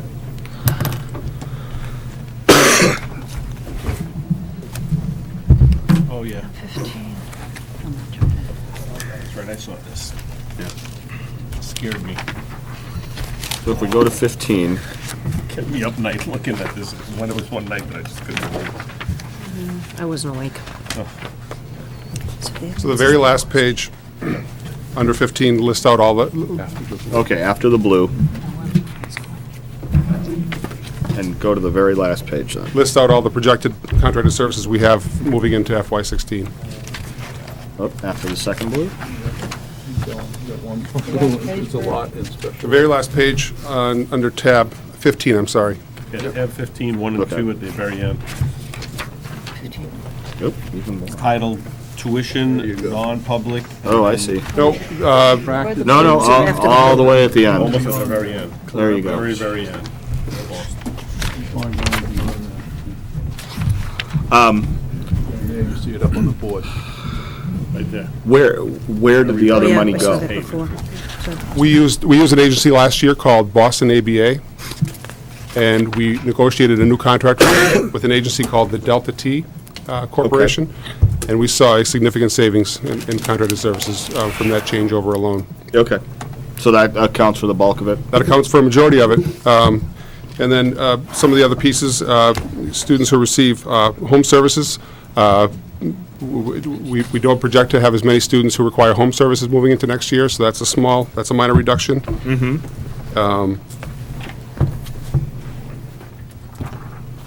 As well as some of our independent contractors who do specialized programming, students of the visually impaired, students with hearing impairment. We saw a minor reduction there. So, And then- I'm sorry. And we also, we're transitioning one of our fourth graders up to the Parker next year who presently requires a specialized ABA paraprofessional. And so we will require one less ABA paraprofessional next year from the CREST Collaborative. So what's the But difference? won't we need another person at Parker? Because at the Parker, we have the New England Center for Children classroom. And so they're going to be able to meet that student's needs. Okay, We brought that capability in-house. okay. So the difference between the Delta T group and the CREST group is that the CREST is more specialized services? Right now, we have 2 people from the Crest Collaborative. Next year, we're projecting to need only 1. That person from the Crest Collaborative is an ABA-trained paraprofessional with a bachelor's degree and significant training in applied behavioral analysis. The folks from the Delta T program don't have that level of training. Okay. Okay. While we've got Brad here, any other questions on page 12? Page 13? There are big reductions in lines 426 and 428 under tuitions and, I guess, teaching as a summary, isn't it? Reflecting the large drop in tuitions. That's not necessarily a real drop, that's something being... There's a small drop. What Frank was alluding to earlier is that what we did was break the tuitions out into residential programs, private school programs, collaborative programs. The 9,000. Previously, we had those all lumped together. Are they? Oh, here they are. Yeah, okay. Line 441, transportation out of town. Yes. There's a significant reduction from FY15 to 16. There's a much more significant reduction from FY13 and 14. The reason for that significant reduction is what we did this past year is we used $900,000 of the of the 240 grant, the special education entitlement grant, and last year that grant was about $1.2 million. We projected to be about the same moving into next year, and we are allocating $1 million of that, $1 million of that grant towards transportation. So that's why it was only budgeted for $50,000. Okay, where's that reflected? One of the big areas that you referenced earlier was the change in paraprofessionals. Last year we had allocated, I forget the dollar amount, Frank, $400,000 or something to that effect towards paraprofessionals, which is why you're seeing a upswing in paraprofessional salaries and a significant downswing in the cost for transportation out of town. Okay, but where are we going to see that grant money Reflected in a document list. like this? That, at the very end, I forget which tab number it is, it lists out the grants, and then... And again, so we need to find a way to link that, right? Right. Because that gives you the real, when you link all of the offsets, it gives you a real feel for exactly how much money it's costing for education, as far as, like, say there's like, let's see if you had a 2 million, let's say there's $57 million in there because it's offset by $4 million in grants that we have that's coming into the system. And then when we tack on top of that, all of the fees that parents pay, that's that much less. So when we know what the offsets are, we have the list of what parents pay, we have all of the grants and awards or whatever it might be financially. That's what the Chelmsford taxpayer is not putting into the education system. It's being offset by as many other resources as we can find. We've listed the grants under tab 22 in terms of putting them in a budget like this. We have not done that. It's pretty difficult to do that. You don't know exactly what the state is going to give you for grants, or what the federal government is going to give you for grants. So we've given you the estimates as to how much we're spending this year, how much has been approved. Cost us. And as Brad just said, if that grant is funded at about the same level, then we would use $1 million of that for transportation. I guess just that when you build Nick, tell me why you're advising that. Because it's not a guaranteed number that you're going to get every year. So if you start building it into your budget and then one year some governor comes in and just yanks the carpet out, what do you do?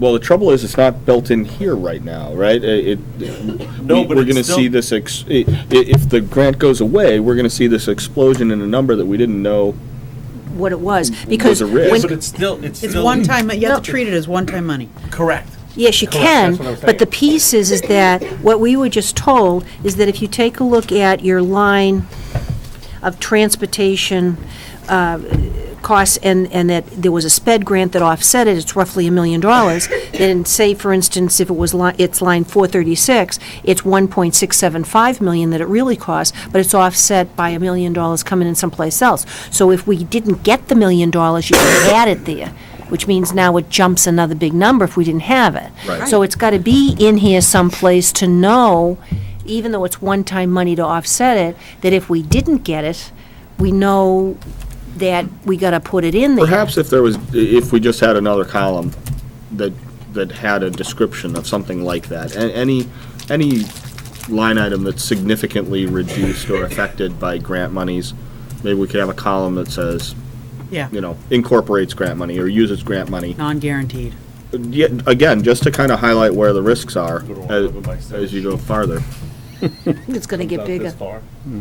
Well, we could probably drop the FY13s for sure. Maybe the FY14s. Things can be moved over. All right. Put a .5 And then we get font. a magnifying glass and go like this, they'll see us. Any other questions about the numbers here, the tuition collaboratives, any of the sped questions? That's going to be No, I have questions, I'm gonna talk to Bruce separately, just offline, just understanding, just understanding. That's Bruce. Brad? Sorry. What's your name? That's all right. Sorry. That's all right. Just trying to get an understanding of Is it a some of long the different, programs that we have. I'm just trying to understand the difference of some of the different schools. That's Okay. all, and why we have so many. Okay. All right, well, then, thank you, Brad. so far. And we will move along to page 14, which brings us to the high school. Mr. Cleary. That is probably exciting news for Brad. Principal Cleary at 8:45. However, Kara Saranich, whose chips, I think, comes at the end of this, is probably wishing she hadn't come. Okay. Well, they can all leave as we answer the questions on the schools. Let's try to move along. Questions about a high school budget, starting with page 14. Cost of graduation? Yep, that's the big one. Yep. I see that it appears to be budgeted correctly for FY16. Does that mean we're coming back home? No. So we do expect the FY15 actual number to be more like 20,000 for Line graduation. 473. Okay, That's right. I mean, we've looked at the costs over the past several years, and that's roughly what the cost was. right. So I'm glad to see that it's budgeted properly in FY16. Anything else on page 14? $20,000. Well, we don't want to put the chairs on the turf field. Well, it's also heat. You're incorrect in making that statement, because there's plenty of chairs that go on turf fields, that you can't just make that statement. All right, is there anything else on page 14? No. Page 15. It's all salaries. I'm not seeing big differences on page 15. Page 16. There's a new position that's included there, 81,000, line 550. Or does that come from someplace else? Good question. The technology position there? That That's that total from the other particular page. position was not budgeted properly. It was under administrative technology expense, so we moved it to where it should be. Okay. And is that also the position that we're talking about expanding? In the enhancements? No. Oh, I'm sorry, I'm thinking of the map. My mistake. Yeah, How about one of the things we're gonna find in the schools, not like you see in the main budget, you're gonna see big swings, because now you're gonna see this is actually where the people are moving to or getting pulled out of. So you're gonna see huge Right. swings in staff. Right. Yeah. The ELL specialists, are those also just a transfer, or are they new personnel? Well, Lenny, Mike, sorry. Sorry, right The below next one. technology, 554, 554. or 555. And then you also have 357. 357? 57, Evelyn? Well, 557? no, 557, sorry. When when it's smaller, huh? That's the total. That's the total. Okay. But it's 555, right? Right. Okay, so I'm going to suggest that was something moved? that, I think he asked that question, right? That was moved also? Or added? Where did that come from? That's the question. Yeah. Right. Was it moved there? Is that just a budget transfer, or are we adding a position there? That's the There's- .6 position. That wasn't here this year. That's the .6 position The .6 position. at the high school. Frank, you had a suggestion? I do have a suggestion. Since we're at the school sections, I think it would be very helpful if we went to the tabs where the That's an schools excellent are. idea. Because right after the budget are the personnel. Right, So you very can look good. that up very easily. Right, so the high school is So- tab 7. Exactly. So if we go to tab 7 right now, There you go.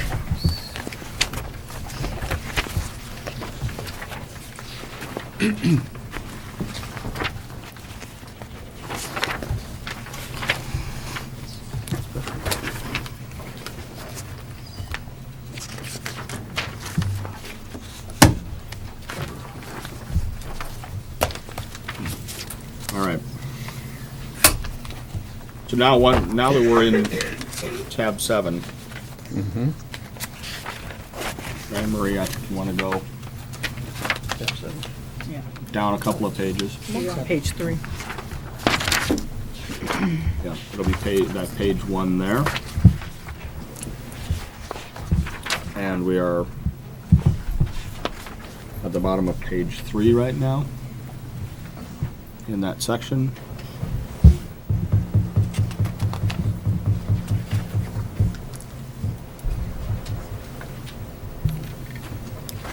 Okay.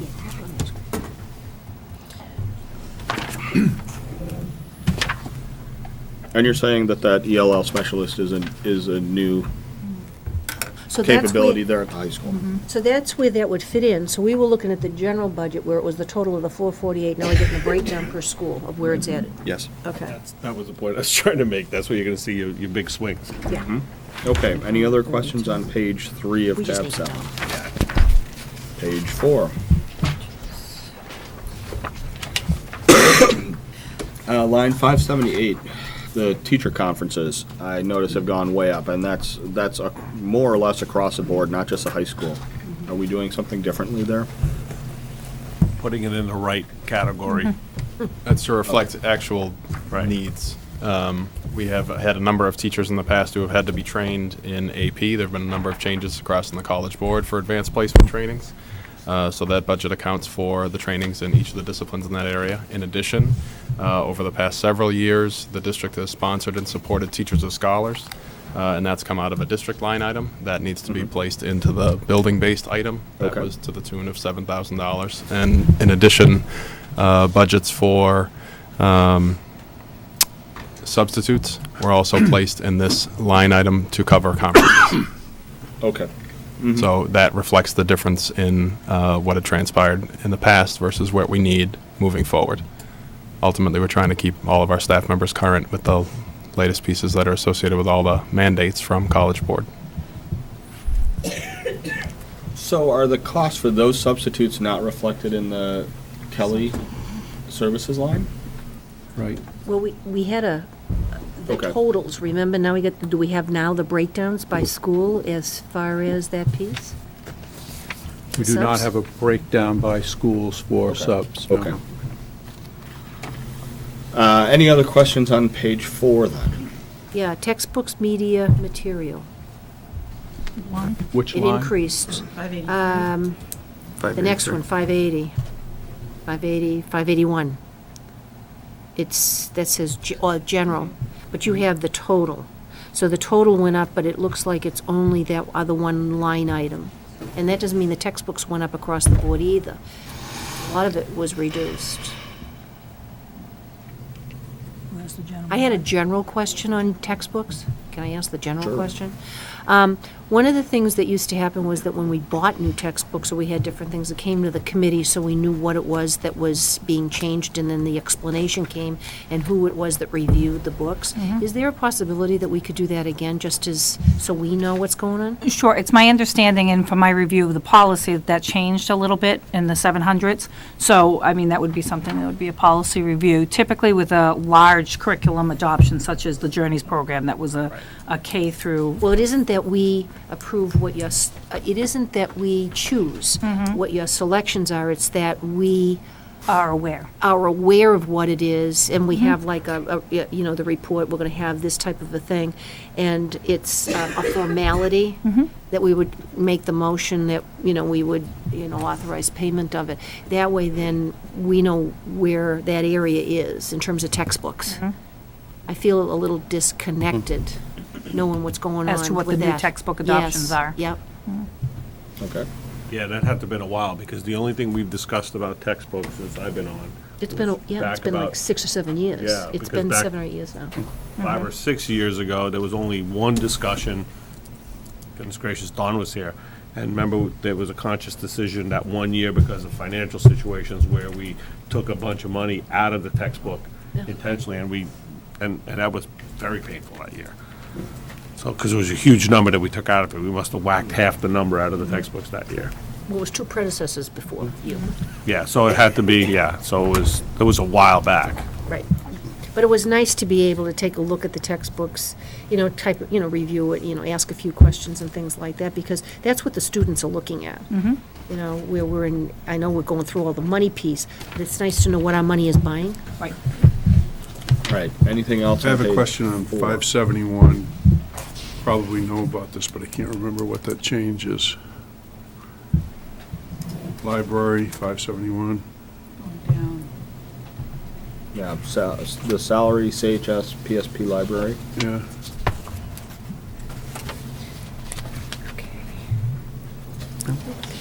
We haven't changed Did we- staffing levels in the PSP support in the library, so. But that wouldn't be a, Did we replace a What more is this? senior person with a more junior person? that's a one person. That's not right. That's too much money, I think. Yes, there are. There are 2 paras in the library, and they're on page 6, line 246 and 247, after your blue page. It will show you the individual salaries. Well, I still don't understand. So do we replace with a less experienced person? There were 2 people who left. Probably. Right, yeah. Yeah. Yeah, that's probably it. Because the Because 2 didn't- people left. Yeah. Yes. Okay, that's all right. I got it. Yeah, because what we do well is plug in their actual salaries. Yeah. Yeah. Okay. Anything else on page 4? Page 5, more textbooks. I actually do have a question on 626, the science line. Are we expecting to change out science textbooks with the NGSS? Well, that will be coming next, and I can talk with Dr. Bayronov on a little bit more. So right now, we're finishing up the curriculum adoption for mathematics. And then once, and it'll come up, once we start going through those science standards and actually getting the needs assessment from the teachers, then we would start the curriculum adoption for the science piece. Right. You were explaining this to us just a couple of weeks ago. as I That's recall. exactly right. So, in regards to the science, our priority at this point is on the elementary. Yeah. And we have that when we go to the elementary, that's where we're in the most need to get curriculum. High school, we're in the best shape. So at this point, 2 things. One is we're not really even addressing new curriculum at that, because there is no new curriculum at the high school level that Okay. meets the NGSS standards. So the priority is focused on the elementary. Going to be putting the change in at the elementary. The Okay. textbook line on there that we have is for our AP biology, which is an out-of-date textbook. So of that, I believe it's 10,000, 8,000 of that is for new AP biology textbooks. Okay. Thanks. Anything else? Page 5. Page 6. Copiers. So all the Yes. copiers moved to the high school? They didn't all move to the high school, but we have reallocated copiers because a lot of the copier costs were at system-wide, and so we moved Okay. those to the high school. Do you know off the top of your head how many copiers you have? In the building? Yeah. 20? No. 10? No. There's one in each house office, 2 in the Emerson House office, there's one in the main office, there's one down in athletics, there's one in special education, there's one in the library. Okay. 8. 10. Yeah. But they're Plus not we have all the copy center. Plus we have the copy center. Copy center, But right. they're not all the same capacity, right? No. No. The copy center is the jumbo. Yeah. Yep. Bulk copy. You got 9 or 10 probably. Yeah. That's our $12,000 friend. Okay.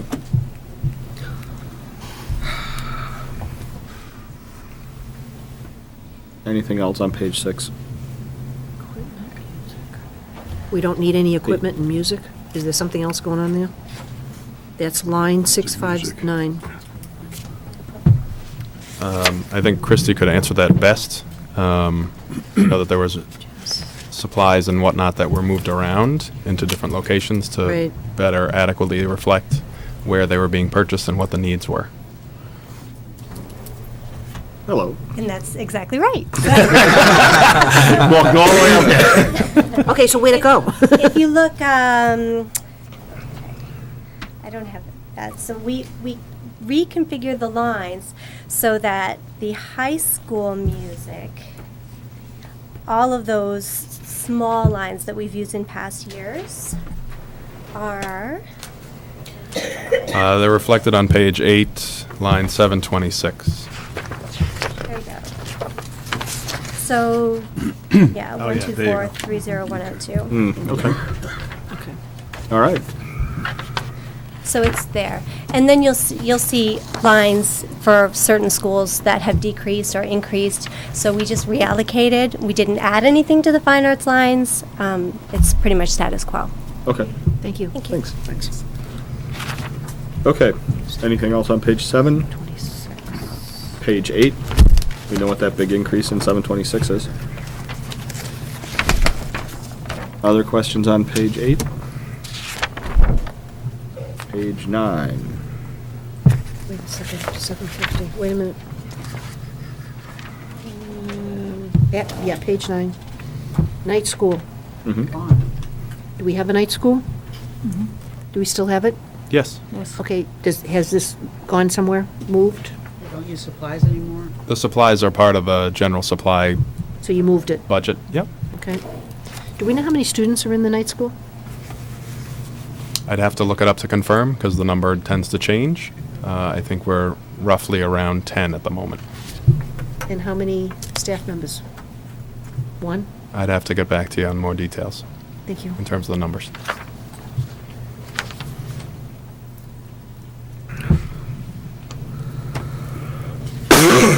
Other questions on page 9? $67,000 in 756 for computer equipment for the high school. Yeah, That's that for- includes computers, iPads, projectors, document cameras, whatever equipment needs they have at the high school. Do we have a breakout of that sort of stuff anywhere? Yeah, I do. Okay. By school? Yes, by school. Okay. Any other questions? Page 9, page 10.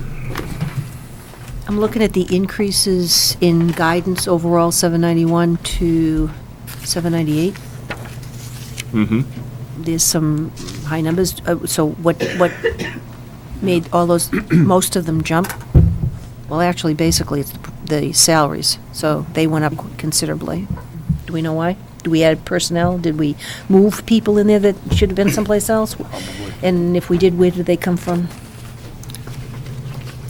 Charlie, was that a programming piece, Brad? We didn't add any personnel. Yeah. They weren't appropriated properly in the previous budget, so that's why, now that they are appropriated properly, that's why that number is what it is. So you're gonna see huge. The number of guidance counselors stay the same for the high school. How about the jump for supplies? Yeah. Tom? That- Go up to Mr. Wright? 328% increase. Went from 1,400 to 19,000. Is that Naviance? Naviance, yes. Yeah, so the biggest contributing factor to the increase in the guidance lines would be Naviance taking it over from technology and putting it into the high school basket. Is there any way to customize Naviance? I know it's not our software. The ranges for searches or students is very broad. So if I want to do, how many kids from Chelmsford High went to Syracuse? And what the entrance requirements are. You have to search a range of like 8 years. Right. And I assume over the course of time, it gets more competitive. Right. So you really want to know what it is over the last 3 years. Can you decrease that range? It's a good question. I've never been asked that before, but I can find out easily. Thank you. Can you generate, does the system allow you to do a crystal report of any way? Because crystal is basically, it's used in many different type of applications. Not that I'm aware. Finance type applications, but there could be a what they call a report writer. And you may just require some training to determine, what fields you want. Because the information is probably all there, you just have to pull it out somehow. Sure. Dropbox or something Right. that allow you to. Well, it's not even that, you just go in and you specifically ask specific questions, and it just pulls that data out of the database. So it's like a report writer. Okay, I'll find out. And just as a refresher, Naviance is the software that the students are using to track their college admissions progress, essentially, right? Yeah, there's a number of different baskets. The biggest function is college application process, but there's a number, there's a package called AchieveWorks where students can do a survey, do what you are. There's a career search feature. There's a SMART goal section where students can develop their own SMART goals with their counselor on their own. But the increase here is not any added functionality or anything like that we've done. It's just moving it over from the technology line into the guidance. Okay. Tom's the person that's been managing it, so it made sense to put it under his purview. Okay. Anything else on page 10? Thank you, Tom. Thanks, Tom. Thanks, Tom. Page 11. Boy. Nurse, health services? Is that just? On line 816. Yep. Yeah. I'm sorry, 816? There is no position for that. If you look at line 808, you'll see that we have the nurses budgeted there. Okay. Okay. So it's just a movement. But what I noticed is that in some of the buildings, you're paying the insurance for the nurse, and other ones, it's not there anymore. Is there a reason for that? Those lines were all combined. So previously, it was broken out for each building for liability insurance for each nurse. We combined them all for the entire nursing department. Where? Under the general budget. I can find the line for you. But it's under the nursing section of the Okay, general budget. okay, thank you. Is the cut in stadium lights, is that because of our expected benefit from solar? No. We're going to turn the lights So- off? No, Line and I can probably tell you why. I'm That's just going to what guess that they just replaced the lights. A lot of this is probably replacement type stuff, and they replaced the lights at the high school last year? Or, no, year before last. That's the year They before. replaced the lights. They put the new halogens in, so now they won't require as much repair. Now, I could be wrong, but But if you notice the 3-year trend, I mean, Scott's not here, and I'm sure he'll be able to provide you with more detail. But if you notice the 3-year trend for actuals expenditures for 13, 14, and 15, you'll see that all of them are well below the budgeted value the previous year. And Mike, as I explained to you, Scott Moreau gets snowed in somewhere waiting for a flight here. And is equipment under something else? He's consolidated a couple of accounts, yes, within those accounts there, and so he has moved the equipment, I believe, over to supplies, which is your line 832, Al. I do have a question about pool and ice. Reconditioning? Reconditioning is the reconditioning of equipment. So, for Okay. example, So rather than football buying new- helmets, things of that. Yeah, Right. you have to you know how you have to send the Recertified. equipment, have to get Okay. recerted, that kind of stuff.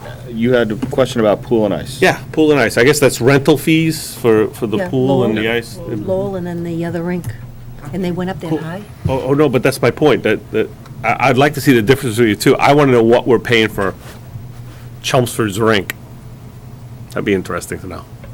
I don't know exactly what we're paying for Chelmsford's rink, but when you look at that line, and you look at the column D and column E, you look at the past 3 years' history, it's pretty much right there at pretty much right there. $59,000, Yep. and we budgeted 60. Oh, no, I'm not saying it's too much. It's just I like to use this line. If we're spending that kind of money for a few more bucks, we can get our own pool. Yeah, but then you gotta learn how to do it. I know. Hey, I tried, Al. I'm trying out. It was supposed to be there, they took it out of the I know, they thing took it out of the original 72. building, 74, right? 72, 72 and 70 when they were doing It's it. supposed to be there. Yep. All Along right. with an auditorium. Anything else on page 11? Page 12?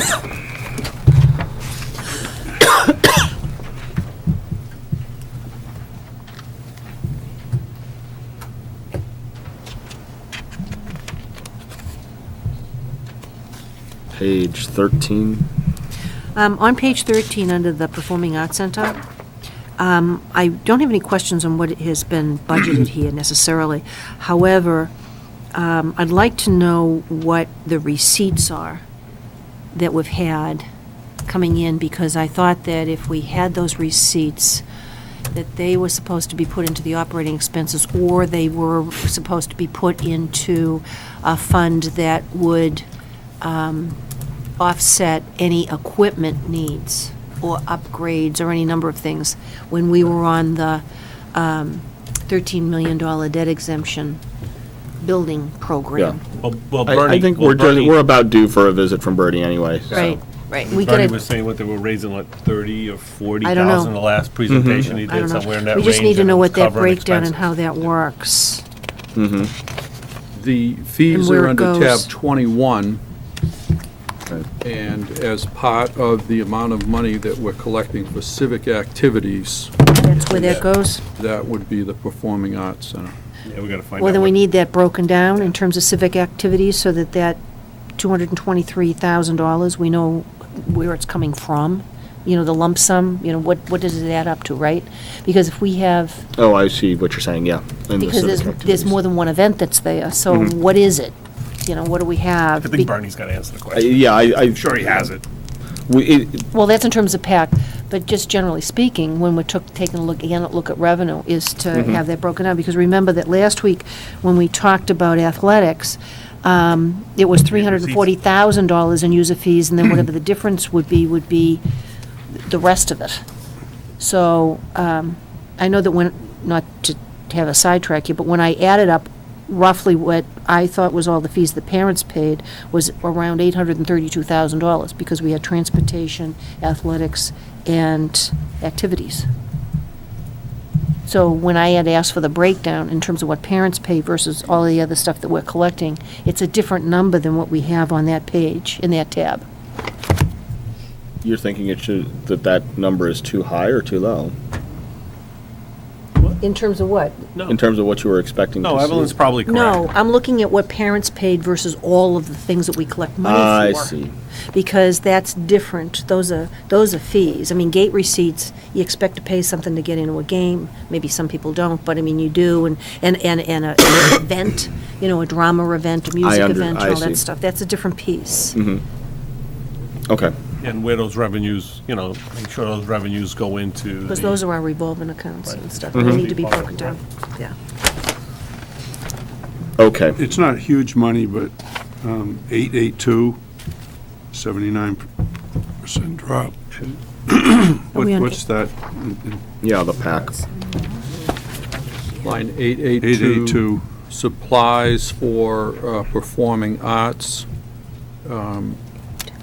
We haven't spent anything in that particular line right now, Oh, okay. and so we're budgeting 2,500. What would it be for? Materials for sets and things like that? Supplies could be some additional lighting supplies or Okay. different supplies for sets, yeah. Okay. Because we don't want to shortchange if it, we don't want to affect the revenue. There's a big Right. warehouse now, maybe they'll work it. Yeah, maybe. Okay. Okay. I believe that brings us to page 13. So, the utilities. Do we think those are accurate numbers now, right? And we think they've been accurate numbers? We think they're. Swag. We think they're a lot closer, but I have to say that we don't really have any history this year with all of these energy improvements that we've made. And so those figures are they're estimates. It looks like it's the difference between 15 and 14, if you average them out. I didn't do that, I just. I know you didn't, but it just looks like it. Well, that would be a question on 894. Why did the water double? Yeah. Well, it didn't. It didn't really. When you look at column D and E, you see that we spent 10,219 Yeah. in 13. So you're taking a look at what those actuals were that we had before. Plus, we're looking at actual bills to see. And so far, you can see that we have spent Half year. almost $5,000 for half a year, so we're thinking 10,000 for the whole year. Is a reasonable number, yeah. Right. Yeah, no, so the big jump comes in the electricity. We do have Really? Yep, we do have a jump in electricity, and want to make sure that we have enough money in those accounts. Those are accounts that can really cause some havoc in your budget if you don't have enough money at the end of the year. Remember, they took the number down for 15 based upon energy savings, okay? Obviously, based upon the information that we got, we are not going to be receiving those energy savings early enough in the year for us to get all those savings. We're not receiving any. Well, at this point, we're not, but we will at some point, okay? I hope. So, if you look at the 14 into 15, 14 was 200,000. It may be wrong, but not by much, because, and then you go to 15, which is 130, that was like the revised number that we thought we were hoping we were gonna get. And Frank went to 164. Right. I'm not I think- disagreeing with the, Look at it, I hate to say it, I know you didn't do it that way, but it's an average between the two. yeah. It's a swag, you know? We're actually paying less for electricity this year than we did last year, is that right, too? No? Not for Similar? not for kilowatts per Right. hour. Sorry about that. I don't think there's kilowatts per hour. Are those- You mean Fuel, the maybe. unit cost? Is Yeah, that what you- yeah. Yes, yeah, the unit cost may be about the same. It's about the same, I don't think it's. Okay, are these costs, are these prices offset by anything? They are. The energy credits? The energy credits, right, yeah, All right. solar credits, yeah. We need to, again, I think we need to understand how that all works. I suspect that's not a That's not question for current company. I think we're gonna have the town come in and explain the energy credits again as we build this FY16 budget. Okay, anything else on page 13? Page 14. At the bottom of 13 and through 14 are all the new account numbers that were added, so we can get That's true right. readings on stuff, okay?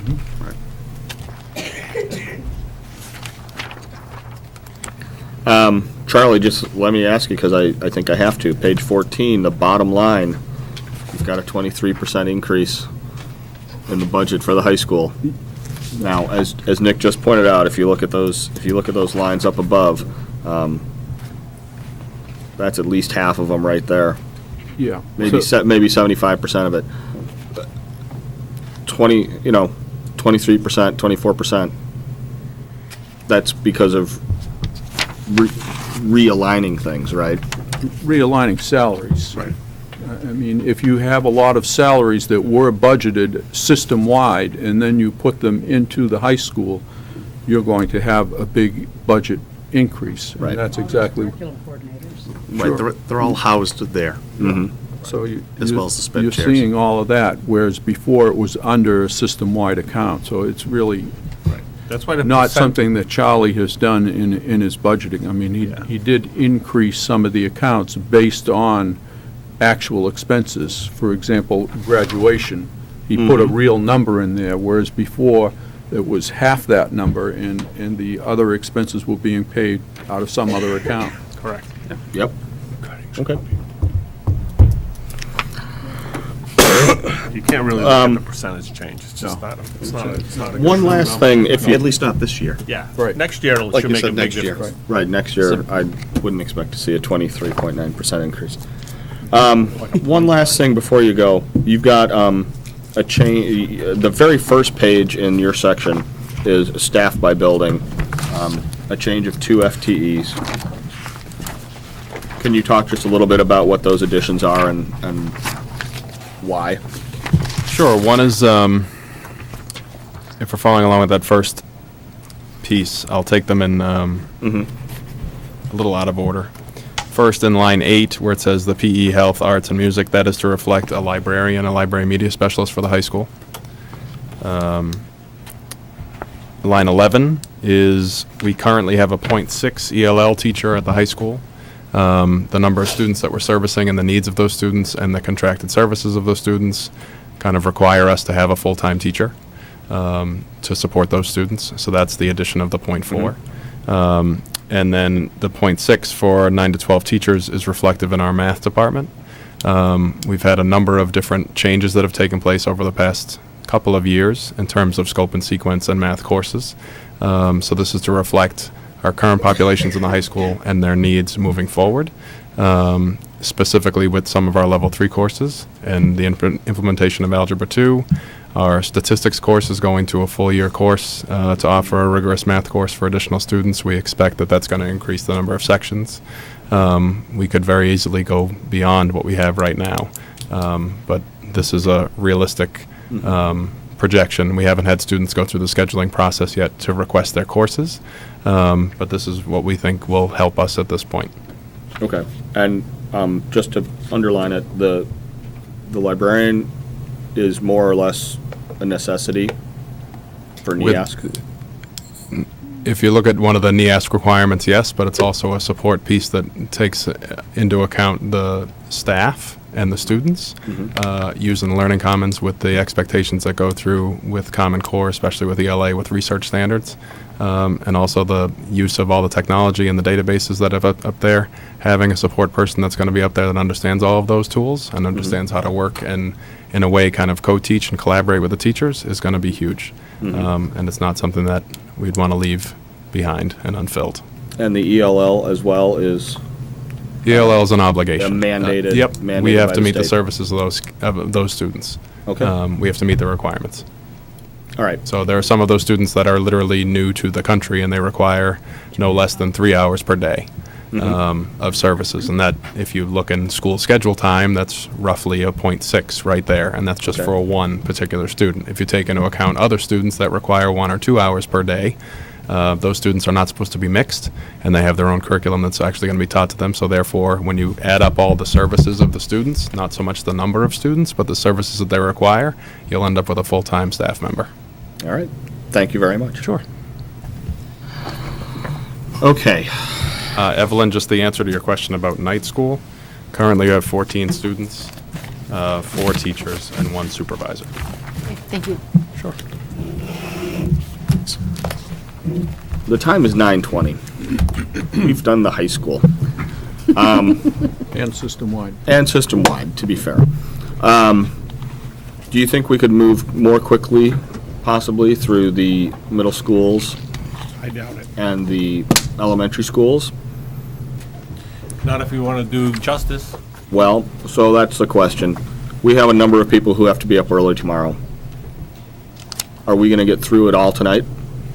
No Oh, I way. don't think so. Listen, I know we, Should we set ourselves a goal of getting through the middle schools tonight? So that the people, so that the Rest of personnel the- who are here from the elementary schools don't need to stay here until 10:30 not to be questioned? I have no problem with that. Yeah, I'm sorry. Good with me. yeah, that's fine with me. And then we'll do the, so then we'll go through the elementary schools Next week. the next time we meet. Mike, as a suggestion, too, when you have the two middle schools together, they're mirrored of each other. Right. And the same thing, with our elementary folks, we found when we had gone through, they'd gone through the same process, had worked collaboratively. There'll be some nuances between the Parker and the McCarthy, but I think and it's at your discretion, if you go through one, you'll see a lot of the same changes. For example, when we move the salary lines for one Sure. particular item, Christie, in terms of putting together the music, is similar in both schools, the same thing with world language, and, that's one possibility. Can we try to do two middle schools at the same time, or do you want to do them separately? We can just do them separately. You want to do them Is it- separately? Right, because the answers, when we did the general budget, the overall budget, Yep. it just fits in just to ask a simple question, it's a yes or no answer. Right, the second, whichever one we do first, the second one's going to go, if it's true that they just mirror, the second one's going to fly. And we're Right, just gonna say, yeah, yeah, so changes. if that's going to be done quickly, then maybe we should try to do it all tonight. Otherwise, I think we should invite our elementary principals I to agree. go get some sleep. What do you guys think? One is beyond. Unless you want to stay. No. I want to Just get to it stay. over with. Well, that's the thing. I mean, will you two guys come up, please? Yeah. Yeah, by the time we talk about it, we're wasting time, we could be through it. All right. Good evening. Hello. You want McCarthy first? McCarthy comes first in the book, so that's tab 8.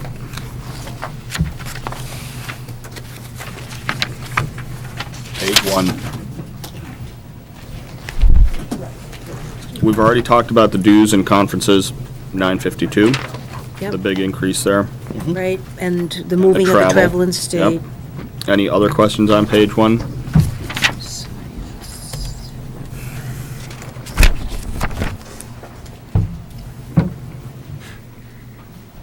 Page 2.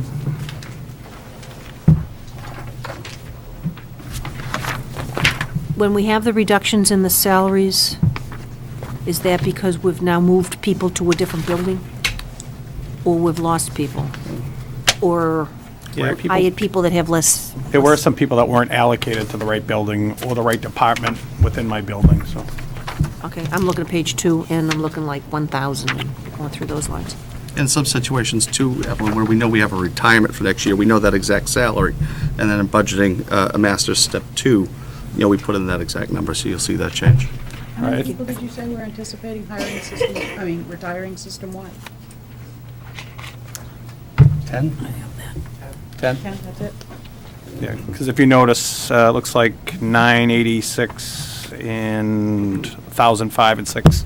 Somebody was in the health and was switched to PE or vice versa, that's Okay, they reassigned to another right, line. to their right department. Other questions on page 2? Page 3?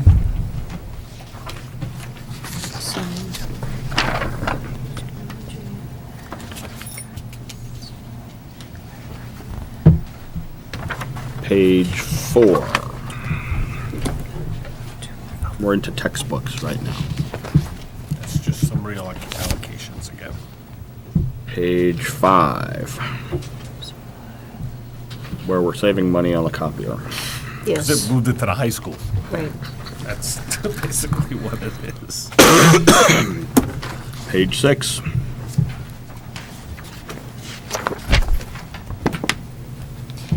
Kurt, if you have anything here that you want to point out, don't be shy. Page 7. Most of these are relatively small changes. And I'm sure that someone from behind you will probably throw something at you for dragging the meeting out, so. 1170. Mm-hmm. An increase in, is it supplies for tech ed? I don't know if Marilyn wants to speak to Yes. that. I can do that one. Tech ed was underfunded, you can see there, 4,000, 4,000, 4,000, and I was supplementing it with the technology budget, so I allocated some money over to here to correct it. Okay.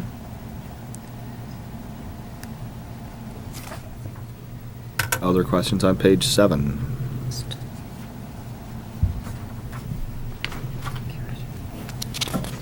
The music. No, that's the readjustment, when she, with what Christina told us, Christie told us earlier.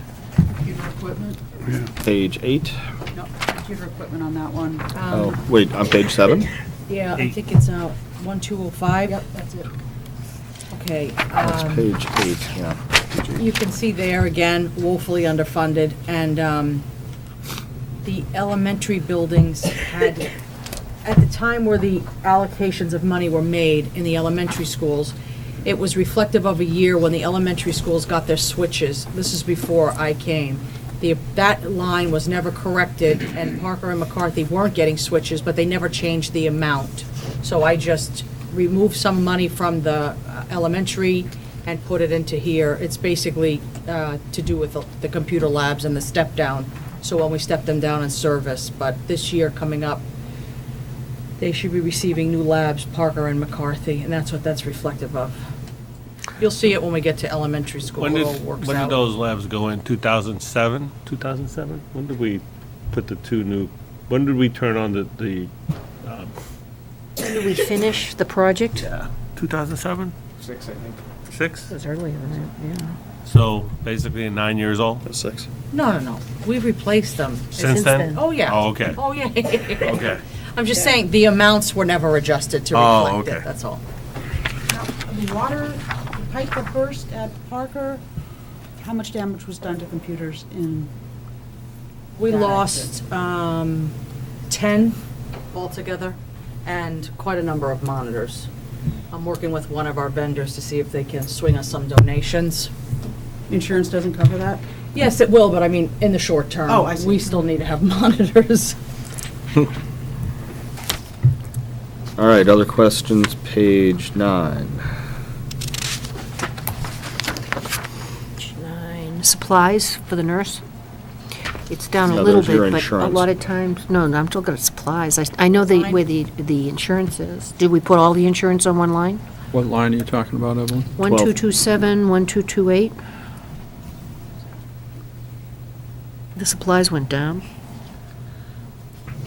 This is like, with all due respect, this is mouse nuts compared to reality. I mean, we're Well, a lot of talking times they were about a $53 asking million parents to- budget, we're talking about $700.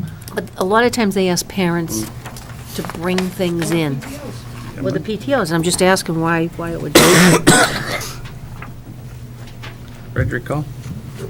We looked at prior year expenditures for both middle schools, and so we made the supply line identical for both middle schools. I think a little bit higher for McCarthy than Parker because of the...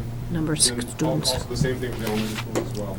Yeah, probably closer if you look at fiscal year 13, 14, 15, those years. Yeah, that's there what it was- is. If you look at So 13, 14, 15. It's much more in line with those. 6, 9, next page. See that, Bill? See how these things are all level? Yes. And took a jump, and they just put it back to where it was. All right. Page 10. 1269, increases in, it's under custodial. It jumps from 3,500 to 6,000. Gotta be supplies. Yeah, I don't know if what we've done, and I don't know this answer for sure, but I think we buy the paper products, and I think probably those are being pushed back to the school level and not necessarily at the district level. Did exactly. Paper towels and all that. So you're readjusting? Okay. I mean, the other thing, as far as utilities go, with our new plumbing project, all low-flow toilets, Mhm. faucets going in. Still have increases in utilities. Well, you don't Well, the electricity You there. don't pay a water bill anyway. No. The water district for McCarthy Right. doesn't. Yeah, have to Central charge it. picks it up. It's North that charges.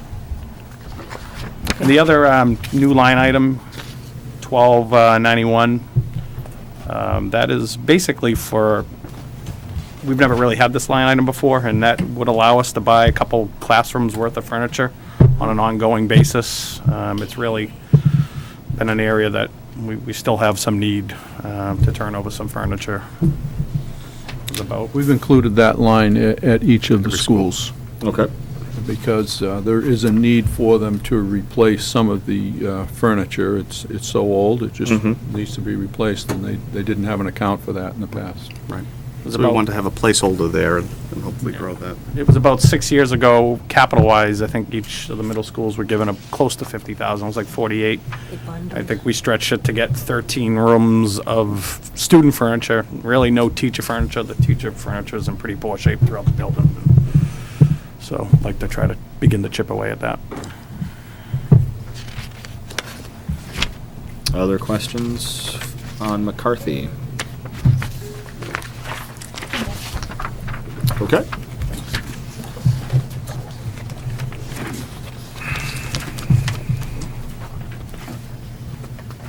Kurt, you've also got a plus .2 FTE for a teacher. Sure. Well, it's, .2, or there's also a .5. Yeah, there's a point. I'm sorry, there's a .5 ELL. And that is, And it's mandated, it's pretty Right, much and exactly we what talked about Charlie that. said. Our numbers at our building have pretty much doubled as far as students requiring services. And also, the .2 is we have a bubble of students in grade 7. So we started the year with very large Spanish 7 classes. Right. With a couple of additions. We're now, in most of our classes, we're at 30 or over. So this is probably a one-year stopgap to help that number out as that bubble Okay. gets through to 8th grade and then moves out.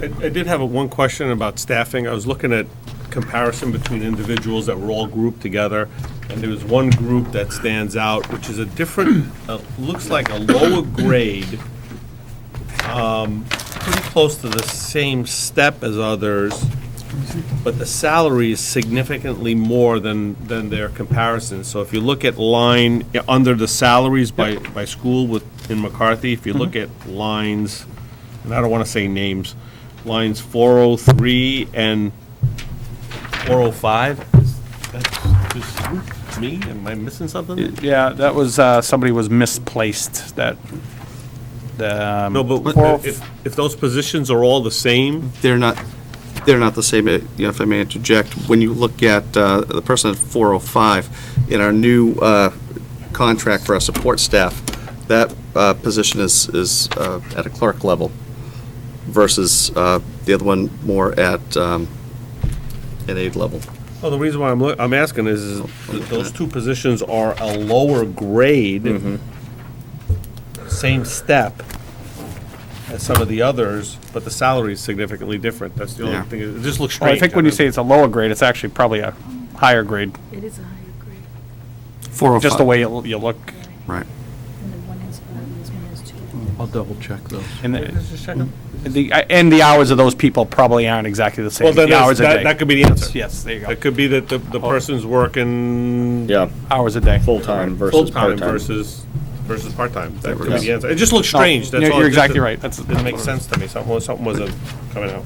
And just what you're looking at too, where you see below that IPSP,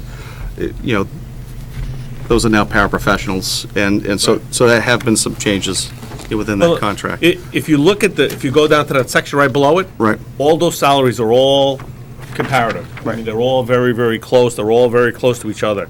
But those two stand out. The issue could be those two people may have to move to the lower level because they may not be Group 5As. They may be Group 4 IPSPs. Right. I'm just, But one's half-time, Yeah. Kurt, right, or? Yeah, 5 hours a day, and the other one's closer to full-time, yeah. We have Lori McDermott joining us. Hi, I'm the ELL director. I thought it might just be, in the interest of time, beneficial for me to come and speak because there are other schools where you'll see additional FTE for ELL, and it's all based on a state mandate that currently, in the past, what we've done is hired based on numbers of students. So we've had teachers splitting between maybe an elementary and a middle school, or even between two middle schools. But now, because of the state guidelines, we're finding that we're not able to meet the needs of the students that we have in these schools because we don't have somebody there enough. So as Charlie mentioned, we have level 1 and 2 students who are coming in who need 2.5 to 3 hours of support a day. And in some of those buildings, we only have a half-time person.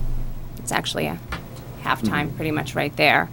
So right now, we're only asking for additional staff at South Row, the high school, and McCarthy. In the future, we may find that we need to do the same thing at Parker and Byam. History says right now, I think it's worth taking the risk of not doing that next year, because at Byam and Parker, we have been, for some reason, a little lighter over there. So I'm hoping that continues, but we may see that in the future as well. Okay. Thanks, Larry. Thank you. Other questions on McCarthy? Okay. Moving right along to Parker. Jeff, maybe we'll just start at the beginning with you. Mike, there is one thing that always seems to come up with McCarthy because of the auditorium, in terms of any of the budgets. Now, would that come under? Yeah, Bernie Battle? Does that come under him? And then, like, where the money all goes and when it's all collected for all of the events, does it all run through his Depends on the part? event. If it's a rental, it's Bernie. Right, but if there are Production, charges, musical production. if it's charges, where does that money go? If it's, In terms of a production that the school has? that is run out of student Yes. activities, and what we've tried to do is put back money into the auditorium. Over the years, we've painted, we've refinished the floor, we installed that whole tech area in the back of the house, so Right, projects. I know they were concerned about replacing the lights and things in the auditorium. That Have is they been still able to a do that? major concern. That was part of the listed capital. under the capital, that's listed under Okay. the capital that, well, I have my book here, I can pull it out and tell Right. you when that's gonna be, but. And where that was on the capital so far out, we chip away with it, from the productions. Okay, thank you. Sorry to interrupt you. Okay. Jeff, you've got a couple of changes in staffing as well. You've got a full FTE listed in program assistants, K, SPED, and ELL. That's a paraprofessional based on the students we'll be receiving from Harrington and Byam. We'll need an additional paraprofessional.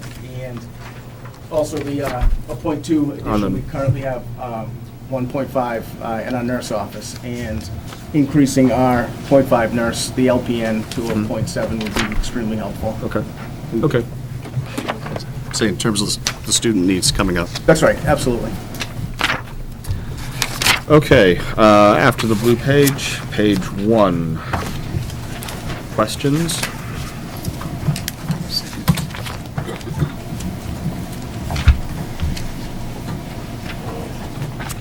Page 2.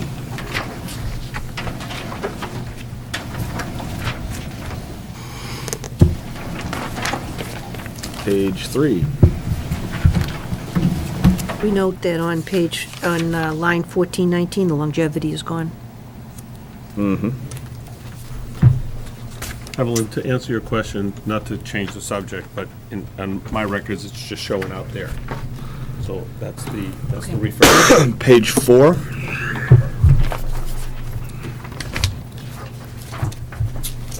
On page 4, on the textbooks, we added textbooks in foreign language. That was in McCarthy as well, I believe. Yeah. I'm just asking. I'd like to have You're Sharon going- come up. Sharon. Sure. That's, This is Sharon Charbonnet, Department Coordinator for World Languages. In regards to textbooks, we adopted 8 years ago, and our online, and we only have classroom sets to try to make it more economical. And our online access that was initially granted with the initial purchase has expired, so this is to grant additional online access. Okay, thank you. And it's the same for both schools. Are you sticking with the same books? Right now, we're sticking with the same books. There's a good basis. A lot of the Okay. new books haven't been revised yet, and we can supplement, a lot of the current stuff with internet access and with some of the online subscriptions Mhm. that have included in the supply lines. Okay, thanks. Anything else on page 4?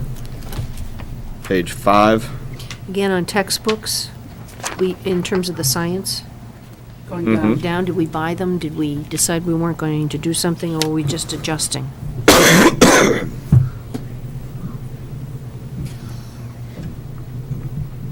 That's a good question. Here comes a good answer. I'll provide a good answer, but I'm going to need to hear the question again. I didn't hear it. Okay, you have on your lines, you have a reduction on 1470. Well, actually, the total is 1472. It didn't, you don't have like a lot of them. So it just says science. So in the FY15 budget, it's 1,000, and the FY16 budget, it's 300. Yes, so we have no plans for next year to make any purchases within the science department, and so I put the amount of $300 as a replacement book cost if necessary. I'm not sure where the $1,000 came from the previous year, but I was just starting with a zero-based budget and just thought that was an appropriate amount in case we needed books here and there at the middle school level. Do you know how much the books cost individually? Well, the books that we have currently within the middle school in science would be books that we would most likely purchase in the secondary market, not purchasing new books that we get through Amazon or through the fall book publishers. Probably get for about $50 a copy. Because I know how expensive they are. Yeah, purchasing them new, if we were to buy new books for something, it'd be more like $80 to $100 a book. But I estimated about 6 books at maybe $50 a book. Okay, thank you. That was a good answer, yeah. Thank you for having me. All right. Most appreciated. Any other questions on page 5? So the copy Copier went to the Uh-huh. high school, Page 6? and the audio visual? That's the whole total? That's the total. Okay. Yeah, the change there is the copy. Page 7?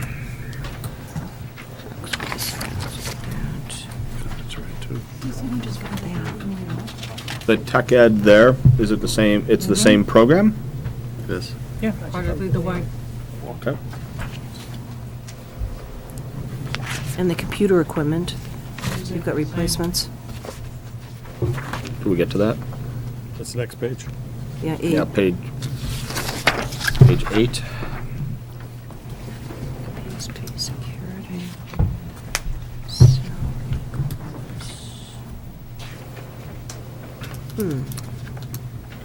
You're good with page 8? Page 9. Page 10. Yeah, we see that there's a readjustment there also with the custodials. Mhm. That's 1641. I'm missing the water. The water line is not there. There is no water line for Parker. They're under center don't use also? water?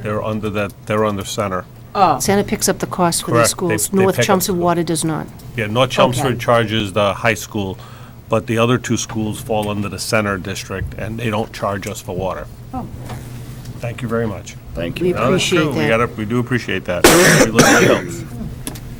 We had a question relating to the copiers. With the copy center moving to the high school, did anyone lose their job at the middle The two schools? middle schools? No, they're in this budget right here. Okay. Okay. That was fair. All right, any other questions for Parker? There may be in the future, but there isn't right now. Salaries?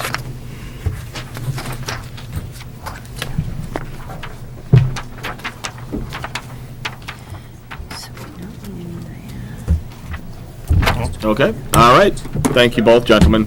Appreciate your time. Thank you. All right.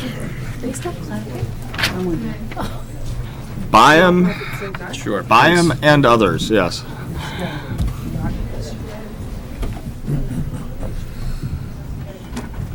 It's easier. Yeah. Either way. Jason, why don't you pull away that little chair, please? Pull that. Or make Chris sit in there.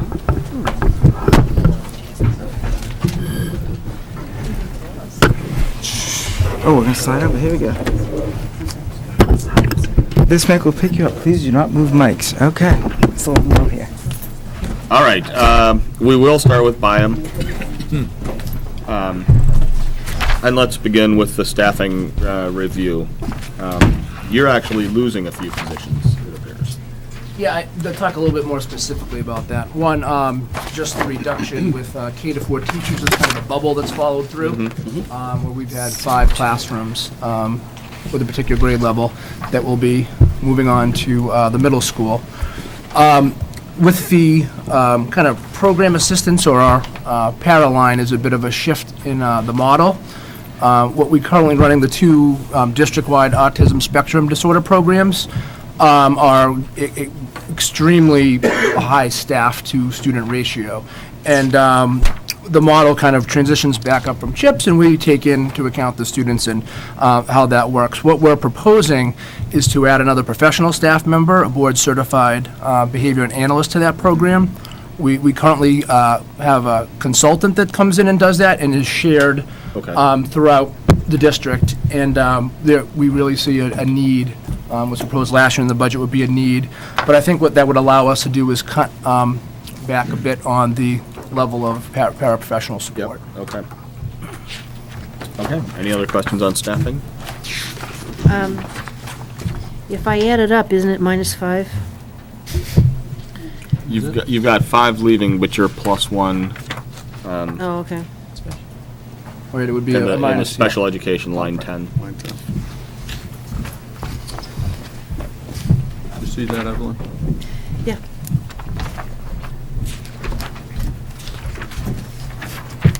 Okay. Page 1.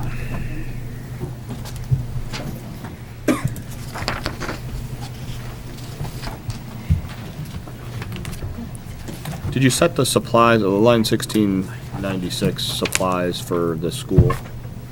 1696 supplies. That's office supplies? Yeah. Yes. Was that pretty much just set for all the elementary schools? It is. Across the board, similar They to- actually got together ahead of time and said, okay, this is what we think we can live with for those supplies as well as your general supplies. I think that's why we all came up together, because most of the items you're going to find are consistent because we work together as a team to make sure that they were all, you're going to see 1,400 across the board. Okay. All right, thank you. Anything else on page 1? Page 2? No, I have a question on where are we here? When I went through this, I went through the general fund. Okay. Instead of the individuals. But there was one that I had on the library. You have a media specialist. Did we lose somebody? This is library. You have salary, library, media. Well, I'm trying to find it on. I think, yeah, it would be 1749. Yeah, so did we lose a position? Or was that moved, or was that person not ever there? The salary was split between 2 or 3 of those lines. We don't know why, but in FY16, it's correct. Okay. So it really wasn't that there was a body, it was No. something FTE, else? yeah. Okay, thank you. That's page 2. Anything on page 3? Tax. Wait a second. So here we do see Textbooks. the increase in the textbooks. That's a Yep. science. And And we were told this is what you earlier- told us about before. Right. It's the NGSS It's the rolling elementary, out in the yes. elementaries. That's right. Now, is it going to be 9,000 per building? And so then you've added the same per building roughly? I think they've accounted enrollment of that. Right. Yes, Well, so it's 9,000. Based on enrollment. 9,000 per school, and what we're trying to do is incorporate 2 units/kits at each, one for each grade level, likely to be in the upper grades. We have not decided what it's going to be. We have a committee formed involving elementary school teachers, assistant superintendent, and principals that's going to make those decisions. So at this point, I've just earmarked, based on talking to some people in regards to prices, as to what it would cost if we were to incorporate 2 units, in 1 unit in each of the 2 grade levels at all 4 buildings. Okay, thank you. Thanks. That's page 3. Anything on page 4?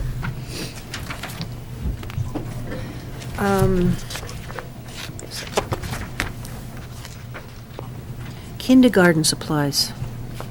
Yes. Where did that go? You're going to see that across all the board, and we don't necessarily know the genesis of the kindergarten supplies. I think it was for years, probably Frank, when you were principal there, it was based on, I think, that having 2 sessions and double the kids, and all the consumables and all the good kind of And the arts construction and crafts paper, and things that paste. have done. But we found to be disproportionately funded and quite generously funded. And we certainly use that fund as a spillover for a lot of our other supplies. So while we're not going to underfund kindergarten, we're going to roll that into our general supplies fund and have it used to reflect, quite honestly, what we're doing with that. Okay. That line as Yeah. is. Yeah. So then you basically added 1806 to 1807, and that's across the line? Yeah, we took the kindergarten supplies, and now it's just under our supplies for the entire building. Okay, thank you. So you'll see the supplies under 1694, which increased, to 1,400 per school. So that's why there's an increase. It's really just a movement from one line to another. Use the general formula too, so, Right. the allowance per a teacher, kindergarten teachers get more because of the double classrooms and things like that. They're still accounted in that formula, they'll just be taken out of that general account.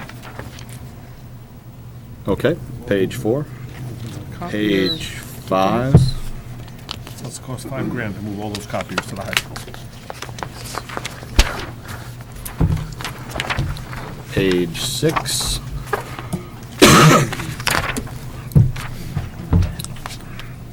There's an increase in custodial, is that supplies? Yeah. Yes. Okay. Page 7. Last chance at Byam. Okay. Well, one of the things, when we look at all the bottom lines for each of the buildings, it's gone up because we've moved more things back into those levels rather than having them Correct. on system-wide. That's in case anybody else wants to go through this and It see looks all like these a numbers. gigantic, percentage, yeah. Yeah, 40% is an increase, an increase. All right, next up, center. Let's start with the staffing again. Chris, you're losing a couple of FTE. Yeah, that reflects an early projection shift in student needs. We have a couple of students that are one-on-ones that are going to be leaving us and going to the McCarthy. It doesn't take into account students who may come in between now and the beginning of the school year, but an early look we anticipate we're probably able to reduce by 2 folks. Okay. Any other questions on staffing? Wait, that's a good point. So how does that work? You plan on removing the 2, then all of a sudden, someone moves into the school. How do you handle that? And that happens across all the years. Right. Somebody could move in, we've had students move in recently, and if we feel we need, some kiddos come with an IEP that's Right. generated with a one-on-one, then, we would have to hire somebody. Okay. Or reallocate from So different that's, funds. so you would attempt to reallocate first? before you- Absolutely. Okay.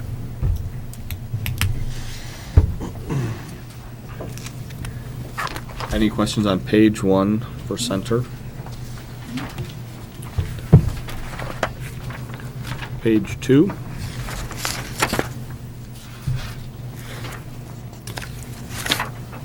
Emery, the tech ed is going up there with a PSP. What line are you making? I'm sorry, 1972? Yeah, 1974 is the total, 1972 is the specific line. That is the computer lab teacher at Center. It should not be Mark Tech Ed. Computer lab, okay. Computer lab, Anne Marie? Yeah, computer lab assistants.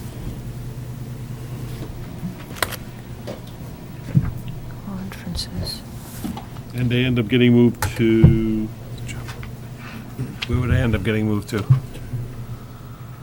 If you're gonna make that movement, that would go to, Yeah. So we're not moving anything. Right.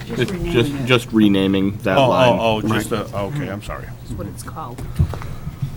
I'm not a tech ed person, it's just a. Right. It's a computer. Page 3. You see the increase in the science textbooks. Page 4.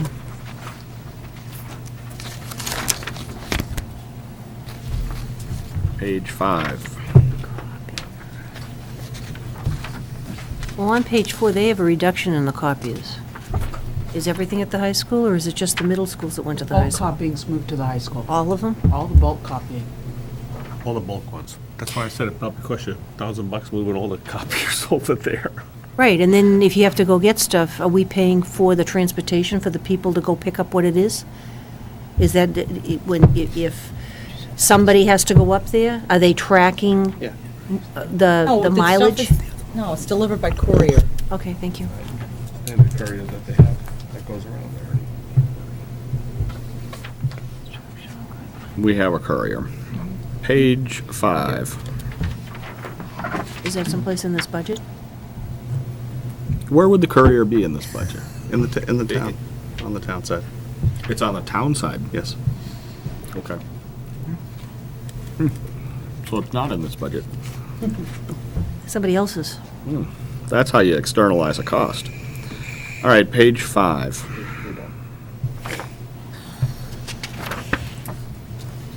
Page 6.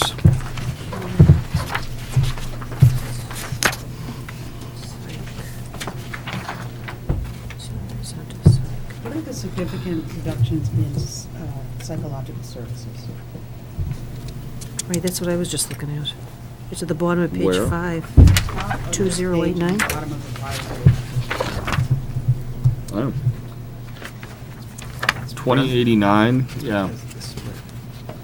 And 2091 is the Oh, total. That's the Yeah, split, that's the because we share split between psychologists. South Row and Center, Gotcha. so we share a psychologist. It used to be, like, at Harrington, I share with Byam, so it used to be like in the Harrington budget, but not the Byam budget. And what Frank so has they done is actually now split split All right, that. so they've now you see split actual it. cost. So we, Right. all right, so we'll The see actual the, cost. we'll see an Looked at our increase in the staffing. We Harrington. mentioned, we talked to Frank about So that's half a who we person. split, so it's Yeah, reflected basically, yeah. more accurately now. Makes Mhm. sense. Okay. We have water. Is water the water coming through the faucets or water that's bottled? Do they have any Water bottled? is the, in that category would be the water coming through the faucets, I believe. Utilities. Are you sure? Yes, it is. It's not, Is it's Center not on East? bottled water. This is part of East? I don't Part know. of East? It shouldn't be. It's awfully small. I know, but it's a question. I mean, the others have. No, I'm been saying, zero. I don't think that's our, Check I that. don't think that's our entire bill. There's no way that's how much we use. No, so that's why I'm saying, so what is it? I know it's a small number, it's just that when we go through line items, you have all these questions. That'd be good to know. Yeah. I'll check it out. There and was a get back to 1 year, you. there was a 1 year charge in McCarthy as well. Like $300. So maybe we just Once. find a word. Maybe it's something else. Right, but it won't, Water. not now, because Yeah. there's no bill there. Right. Right. And then you have the readjustments on the sped Yeah, it should be the same thing with Byam. and the readjustments on Sure. that. Let's see. All right. Anything else for center? And South Row as well.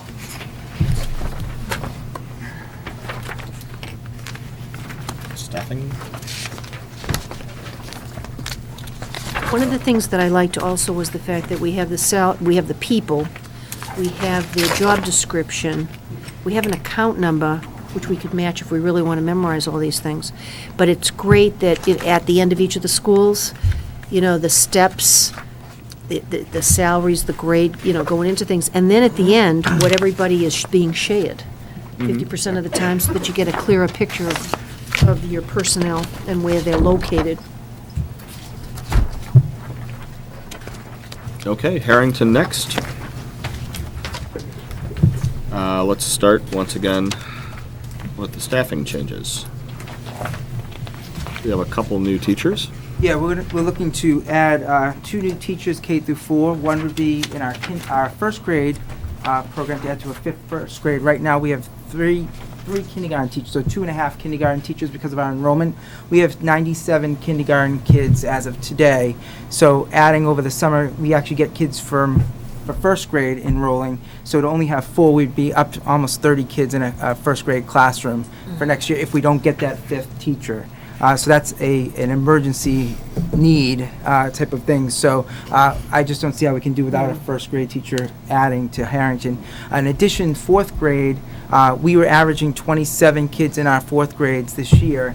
We had a huge spike in 4th grade over the summer that we've never seen before. And we already have 25 and 26 at our 3rd grade level this year. So anticipating again over the summer we have move-ins, we're going to be back at the 27, 28 mark at 4th grade. We need the 5th 4th grade teacher. And just to give you a balance, when we looked at the numbers throughout the district, if the other schools were at 21, 22, and I average out my teachers are doing 5, 6 kids per class more, multiply that 4, we actually have an extra class that we've just kind of shoehorned into 4 teachers versus we really should have 5 to make it equitable across the 4 school.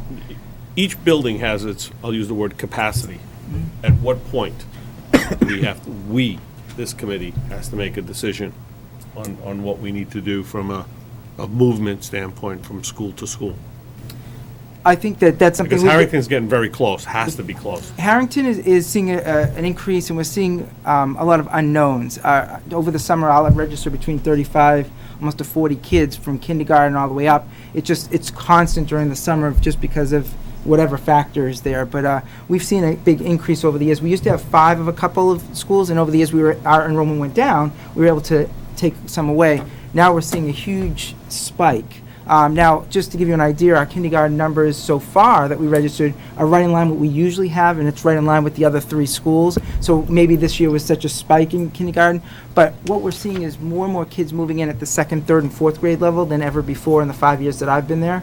So I'm getting concerned that what's happening is families are registering, and it's not just 1 student. They're registering 3 students. So now it's a 2nd grade, a 4th grade, and a 1st grade. So our overall numbers just are growing. So we're just about where volume is at this point with less number of teachers. So looking across the district, I know we've been discussing it, I know Frank's discussed it with us, and looking at, is it time or in the near future to look at, do we look at boundaries and shifts and things like that? Because when we closed the Westlands, we took some things that maybe went to center that were more complexes that have more rollover personnel. So I think that we're seeing at Harrington, our class sizes are really pushing the limit. That's something that has to be looked at. So when you add these 2 classroom teachers, do you have classrooms to put them in? Yes. Yep, I have a plan to put into place, so we will be okay with space-wise. And you'll notice that we have currently 2.5 in kindergarten. If our kindergarten numbers track the way they are now, it's a possibility we could reduce that 0.5. So actually, we're only adding 1.5 FTE from this current budget to the next budget overall, because we already have that in Customers. And you have 1 cut. Yeah, that's again, we all are looking at the paraprofessionals. We had a large number of paraprofessionals in our 4th grade this year. Many of them will be they'll all be moving to 5th grade, so our needs shift. So working with Brad, we felt like we could go with 15 instead of 16 this year, depending on the needs that come in. But we're comfortable with that right now. All right, thank you. All right, pass the blue page, and you're on to page 1, Harrington. Any questions? Clerical, line 2153, that's probably a readjustment because there's nothing prior. I believe so, yeah, because we've always had the clerical person there. I think that it was probably just lumped into secretary. It was a big number, and we've just separated it. Okay, so I just try to figure it out. Yep. Line 2, or I'm sorry, page 2. We'll go a little faster than that. Reading specialist, looks like you've increased reading. That line item, it looks like there's more than 1 person there. We have 2. 2193, sorry. Yeah, I think we have always had 2 full-time reading teachers, and it's reflected in our Title I grant. And Lori, if I'm not mistaken, on the reading, salary adjustments from what the district versus what the Title I grant, that's the reason for the increase? That's correct. Okay. Yeah. Yeah. So it's just a shift of where the money's coming from, whether it's from Title I or from the district. It's the same amount of 2 people that we've had consistently. That's just a realignment of people. Yeah. Look at those salaries. Right, so if you have the Title I grant, would that offset that line item? No, the Title I grant, you have to designate, you have to be supplementing, not supplanting. So at this point, what we have is our ELL teacher, which Harrington has a full-time ELL teacher. They're being paid out of the Title I grant. So it's just a shift in who's being paid and who isn't. Before it was for the reading specialist, now it's for the ELL teachers. Okay, so if that Title I grant is going towards that ELL person, is that that's not reflected here? I would have to look, we should be, so. Well, if you look at the 77, line 2188. Depends if it was this school or this. You'll see there's nothing there ahead of time. Right. So that was probably taken out, and now it's reflected there. So it's probably coming out of Title I. Right, it depends on where I'd have to go pull the Title I grant to see if we did it for Harrington or for the center teachers. Right. And here comes Lori, But she might the have the answer. Reason I ask is, again, if we're trying to see where we Right. offset in order to know the actual costs and stuff, Then might be that's- another area. That's another thing that should be So that's another one is reflected. Title I. Hi. Hi. I'm back as the Title I director. So 50% of the ELL teacher's salary is paid through the Title I grant.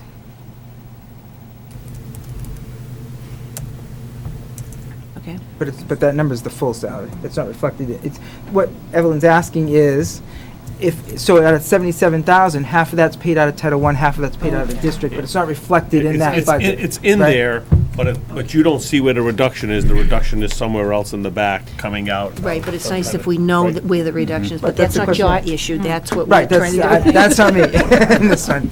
And it's not something that we can plan for in the future. Right. That's the other reason we've had this Right, but in discussion our again. current budget, Yes. you know, at That's a how we're paying. point, it can be reflected at some point where the offsets are. Right, and that's the difference with the reading teachers as well. In the past, a portion of their salary was paid through the Title I grant, but it's no longer allowed because we need to make sure that we are supplementing services and not supplanting, giving them something in Right. addition. I understand. Thank you. Okay, anything else on page 2? Page 3. We're buying science textbooks. Page 4.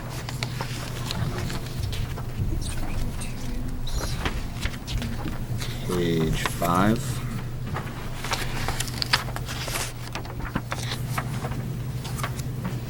Page 6.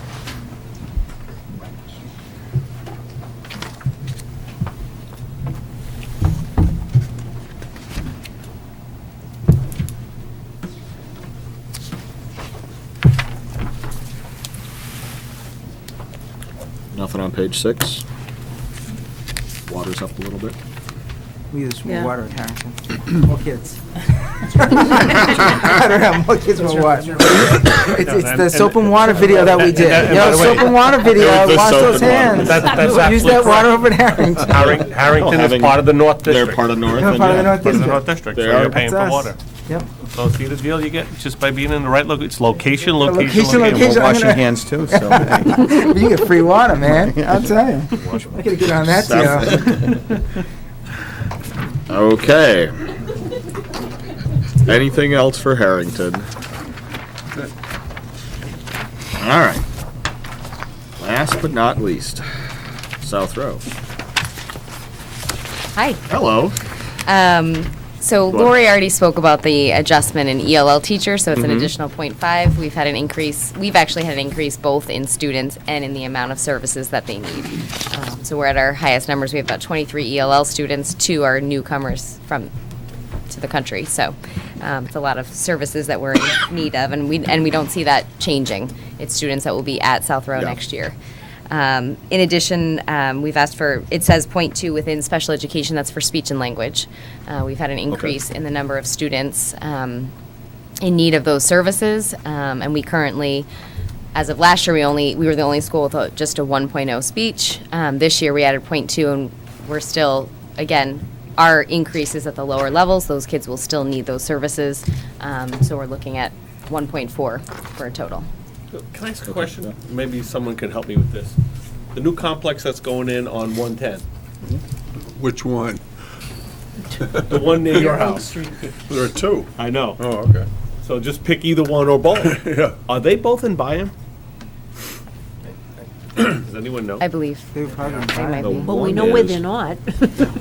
I know that, but, I mean, are they in Byam or are they in Center?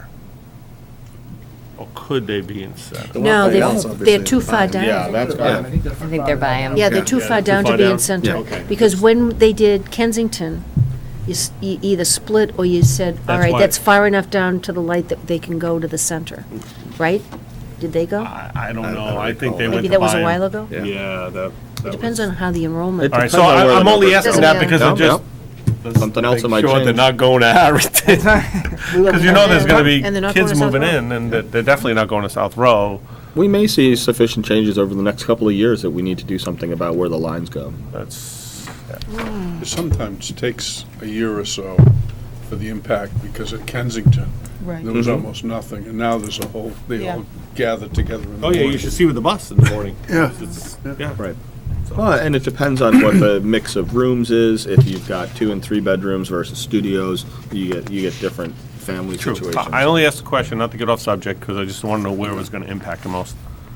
I wonder every time I drive by. You're not alone. Okay, South Row, page 1. Any questions? Page 2.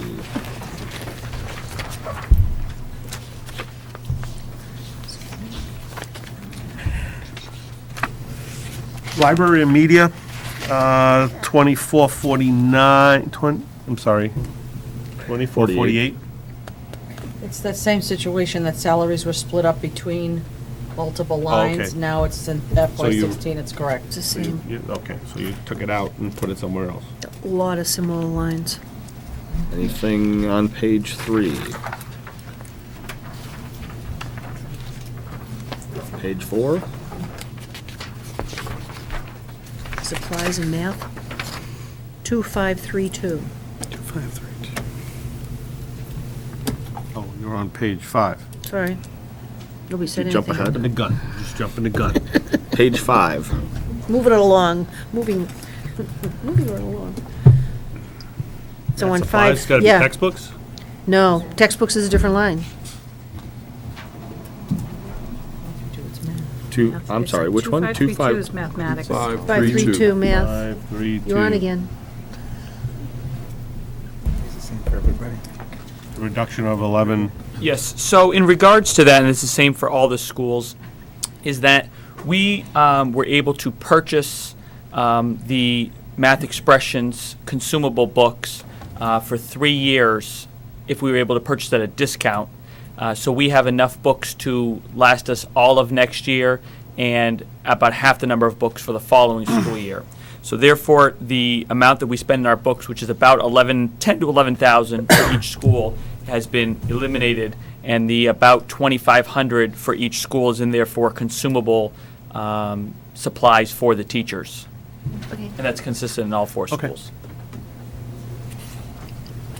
Thanks. And computer equipment went down 2552? Or is that an actual number, or? we That's don't- the, from you can see in the first 41, 345, that was allocated from when they got their switches the first time, before I was here. Oh, that's when. and then- So it was never changed, so I equaled all the elementary schools out, so it's in accordance with high school, middle schools, elementary schools. Okay, thank you. Instructional technology, is that just the total from the, yeah. Yeah. Yeah. All right, anything on page 6?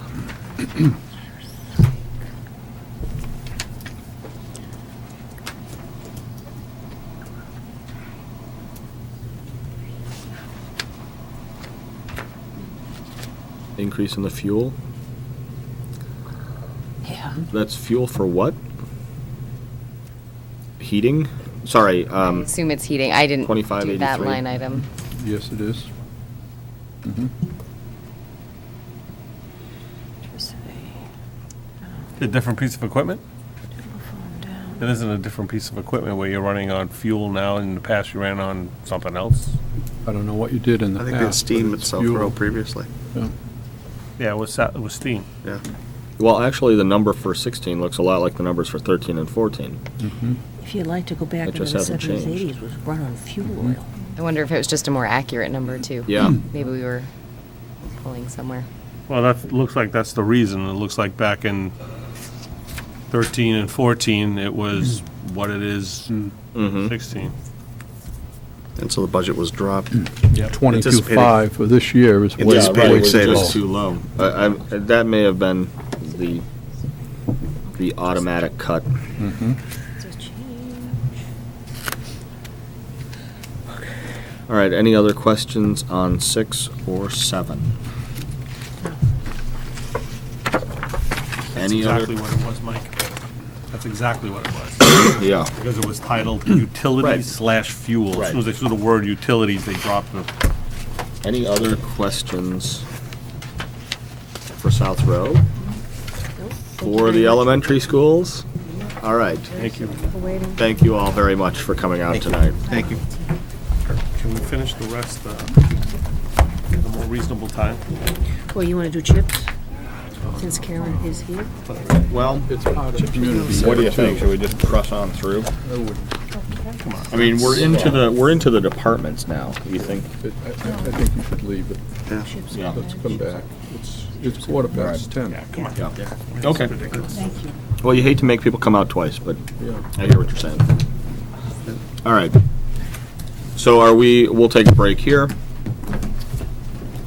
We'll revisit it I was just thinking at the next the sheriff's.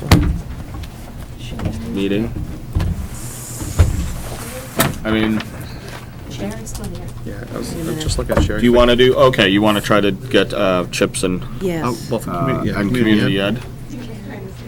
Athletics, because athletics All isn't right, here. curriculum, what do we, so where is she? Yeah. What the hell? Jesus. Come on, Michael.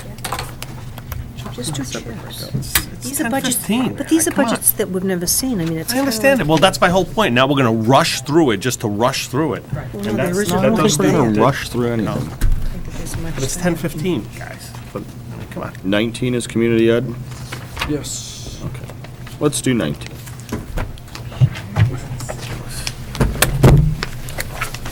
It's easy enough to do chips. It's a brand new budget. I haven't got any questions. Okay, community education. Sherry, you want to step up? We never had it before. It's even more of a reason to ask questions. Hi, Sherry. Hi. Well, no, I mean, I've seen Okay. community ed before. I may just give a Okay. brief Mhm. introduction to this. Please. So, we're looking at the first page. This is a revolving account. I'd like to draw your attention to lines 27 and 28. On 28, you'll see that we have budgeted, under column H, $166,500 in expenses. We're projecting that there will be $166,500 in revenue, which you see on line 27. Or it should be a wash. And you will see that same pattern when you look at all of these other expenses. For example, guidance and the music lessons, they should be washed out. For example, the music, you'll have $50,500. On each total line, basically. Exactly. And we did not budget in the recreation activities, but when you go to the third page, I did want to spend a little bit of time on this to make sure that everyone understands it clearly. So if you go to the third page and you look at line 80 and 81, on line 81, you'll see that we have budgeted expenses of $2,097,500. On line 80, you'll see that it says childcare revenue / carryover. And that amount equals the same amount as the expense budget. But look at the previous three lines from 76 to 78. So what we're saying here, if you look at column H, we're saying that we're going to use $222,500 in carryover money. If you went over to column F, you would see that we have a balance on that line of $1 million. So we're projecting that we're going to use $222,500 for next fiscal year of that $1.1 million. In addition to that, then we'll have the revenue of $1.7 million for the child care program and $145,000 for the CHIPS program. Again, they're all balanced out. And so I just wanted to give you that information accounting-wise so that you could understand it and. So you're projecting a carryover of about $850,000, or a carry forward of approximately $850,000. Okay, so. Well, that is based on what is there right now. It's not based on what's going to happen this year. Receipts, this year. Right? So this year, it could be a little bit different. You could have a little bit more. Well, but you're money. spending the revenue, you're accounting for the revenue in the $1,730,000, right, in line 77? Previous years. No, line 77 is revenue. That's right. Yeah, the 1730 is revenue. Okay, so, okay, now it leads me to the question that I was gonna ask. Yes. So at the rate you're going, in 5 years, you're gonna have nothing in that account. Well, I wouldn't say that. I mean, Sherry and I spent a lot of time reviewing this budget, and she's seen what this trend is, and we have also included a lot of expenses, in-kind expenses that have not been included before. The perfect example, Sherry, was the transportation, right? Right. Right. So that has become part of the budget, and Sherry is looking at this whole budget with a little bit different Lens, picture, yeah. aren't you? Mhm. So that she knows that we really may need to cut back Exactly. in some I mean, areas. we do need to spend down, as you know, the budget, the amount that we have, putting it towards our programs accurately. And then, we realize moving forward that we haven't raised rates in several years, things like that, that if we get to that point where we have to start being more self-sufficient, if we're not in that building in a few years, if it's Westlands is no longer the home of community education, then I'm no longer incurring $35,000 for the electric and the fuel and all of those maintenance costs that right now ComEd is totally taking care of.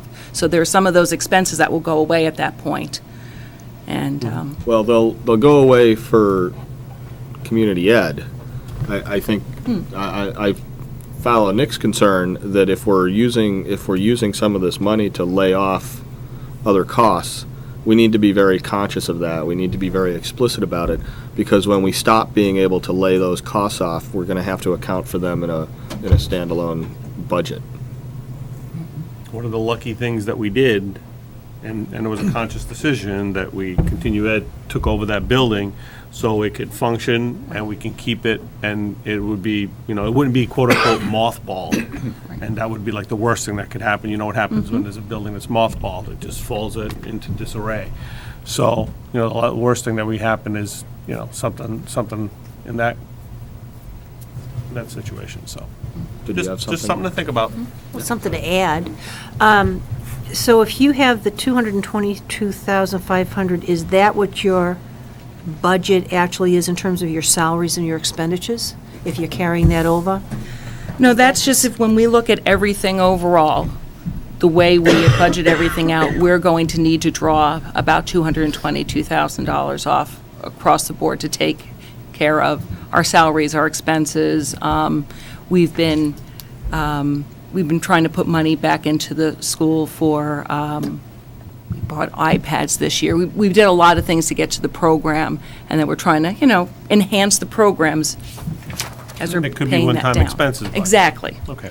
The reason I ask is because this is the first time that this school committee has seen a community ed budget. It's not the first time I've seen one, but it was way back, before you ever thought of I've been probably here a coming to year, Chelmsford. So, then I was part of community ed at one Before I point. came. But it's the same approach. The approach is to make sure that you have enough money to start your year that will cover the people that work there and whatever the other expenses are. So you did answer my question.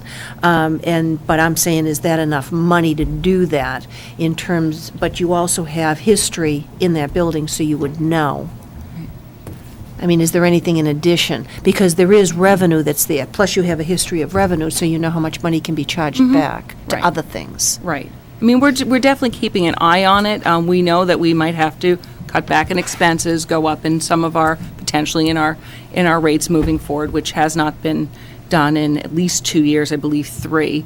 And we are very much equal to a lot of the, or below a lot of the rates in neighboring communities. So we're just keeping an eye on it. And again, just at this point, trying to put things into the facility and to the programs to enrich it right Right. now while we can. And see, the other piece was, in giving it to community ed, was also for you to maintain the building. So the other thing would be, and a question would be, is to ask about capital, and whether or not any of the revenue that you have would be able to go into the building, so that it doesn't come out of the capital in the town, because that's part of what the cost was to maintain that facility when it was given to your predecessor. I'll go back and check my records, but I think there's also capital items for that facility as well. Right. Right, but we the- did go through a capital list when I first came on board, and there are still capital items that are, Yeah, there are items there. on it, if I recall. It's off the top of my head, I can't remember there. Right, but that was one of the expected things that may occur. It depends on what everybody want, where they want to go. But this is fine. I mean, I just wanted to establish that this isn't much different than anything that I've ever seen. Yeah, I mean, if you look at it, your supplies are, they jumped huge. Yeah. 262%. I mean, there's $42,000 right there, and that's supplies. In previous years, you really only basically did about 15,000, so. which line are you looking, because there are I'm definitely sorry, some things that were one-time 19. deals. Line 19? 19. Line 68. Yeah, line 68. Oh, so you're into adult ed. What was it? It's childcare, yeah, Yes. that's way up. I'm sorry. Adult ed, right. You're in adult ed, so, And the contractual services in line 16. so a lot of things where, like, has been happening across the board is we've had to reallocate things into the appropriate funds. So a lot of our contractual services were under our summer contractual services when they really should be under childcare. So you'll just see shifts. They're like it's been happening in everything. Comes out of one area and goes into the other. Still under the umbrella of ComEd, but just really more specific to where it should have been drawn from.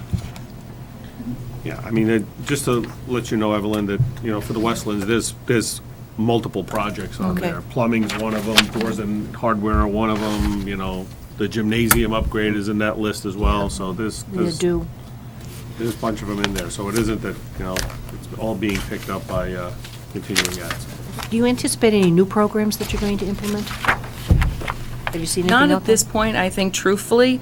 I think we need to see what's happening with the whole kindergarten thing, because that obviously impacts the programming that we do. Right. So I think that decision needs to be made first. I mean, we're always looking for, in the adult ed piece, which is really something that just balances itself out. We inherited that from the rec department, came over to us.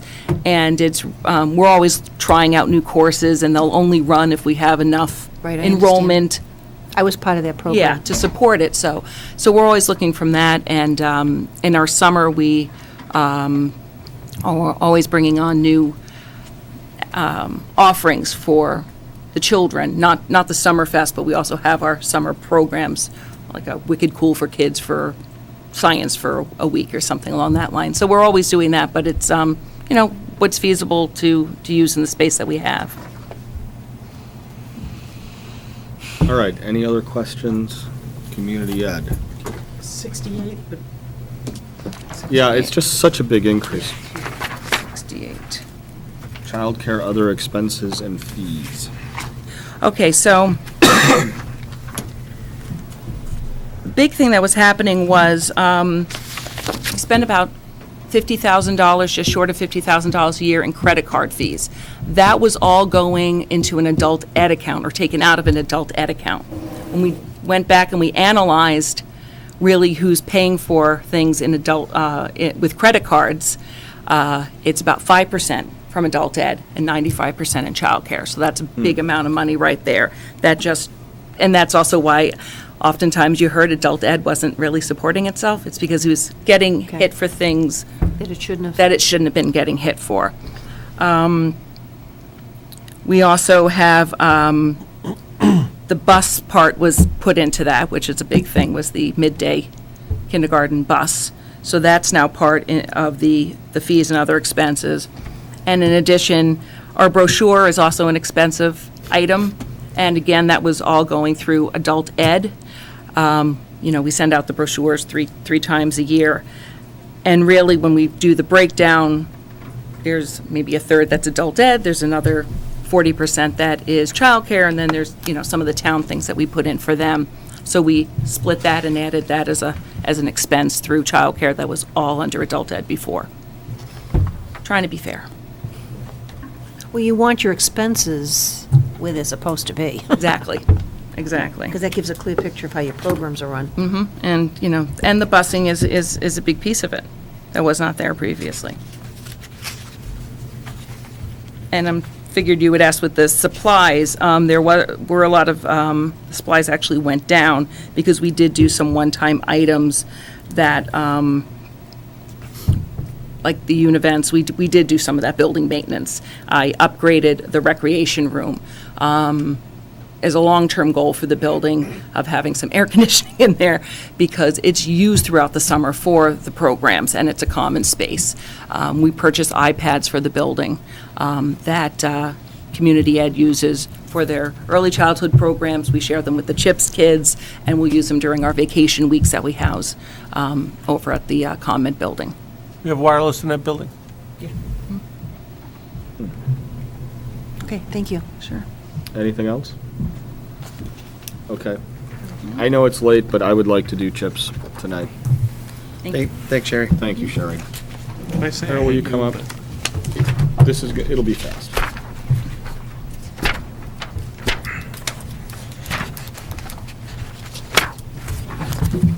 I appreciate you hanging out. Thank And, you. I'm glad I get to go tonight. Also, so. we can ask you questions. I see no staffing changes in the works for next year. That's correct. So then after the blue page, page 1, looks like we're creating a lot of new lines for chips. Well, they haven't done a budget before. Did they do it? They didn't do anything at all? Before it was really a lump sum, and really we wanted to be more accurate, as I think we do throughout the district. And so I worked with Christy from music. What's a reasonable amount spent on music? What's a reasonable amount spent on PE? Just to be consistent throughout the district. Yeah. Also, you see there, we didn't have line items for the PE teacher. So really just trying to be more accurate, so this is a reflection of what we're actually spending. That's page 1. There is a bit of an increase in the teacher line, right? Is that, again, just kind of allocating things? Where do you see that, Mike? At the bottom of page 1, 2657, or the top of page 2 is the total, 2659. And I believe that, going back to, several folks were listed as district-wide staff. Okay. And they were Green primarily we did try and extrapolate how much time they were spending at CHIP. Some of them are Right. spending most of their time there. All right, So- yeah, just because you have the increase there, but you don't have an increase in any FTEs. Right, it's the for- same bodies. For They're FY16, just trying- it's we're just trying to charge them appropriately. accounting them, right, okay. All right, any other questions on page 2?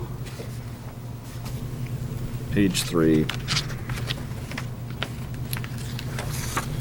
And any questions particularly about the staff? All right. Thank you very much. Thank you. Thanks, Kara. All right, that leaves us, 75% of the way done or whatever. Right. Right, we got food service, Yeah. athletics. Well, in fact, it's probably just as well that They're not here. the AD got I have just a stuck in quick a question. snowstorm. When you had the numbers of like the total staff and we have like 700, that's FTEs, right? Yes. Okay, do we know how many bodies that is? How many, who haven't brought that up before? We always bring it up. I hate FTEs, you know that. Please don't right? spike the football. Let's not That's go a there. question if we can figure that one out. You should all be talking bodies.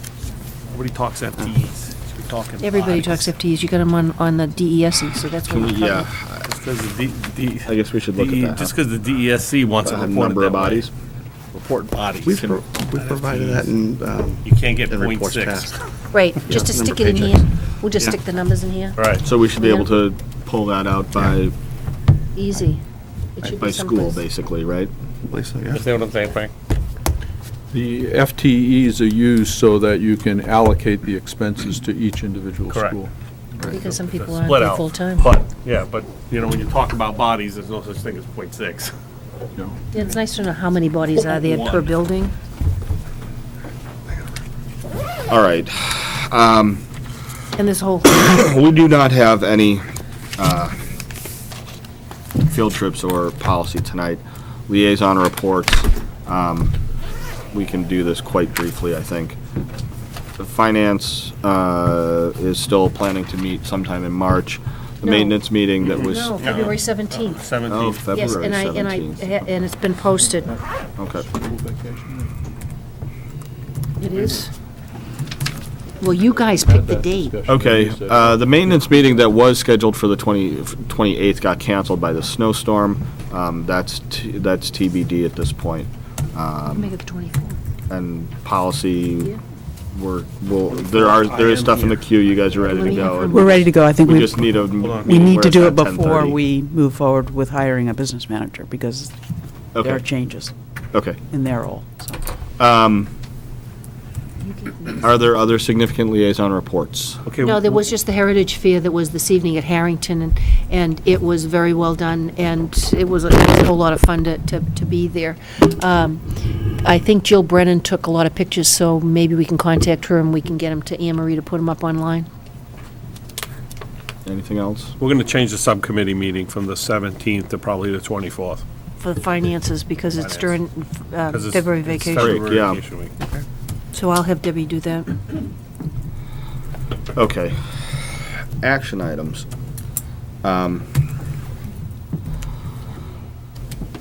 Let's just do what we had tonight, because we had a number tonight, right? Yes.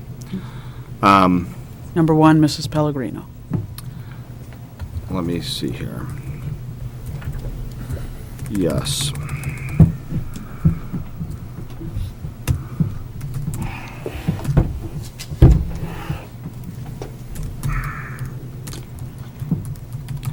What I heard was a request to be looped in on the meeting that was being worked up with the center PTO. And there was another.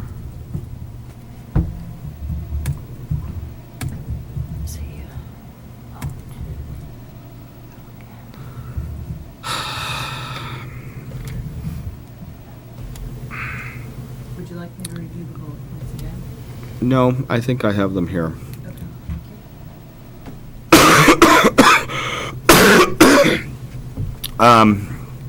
I will note that the request to add that to the agenda last week was made on Thursday after the agenda had already been set.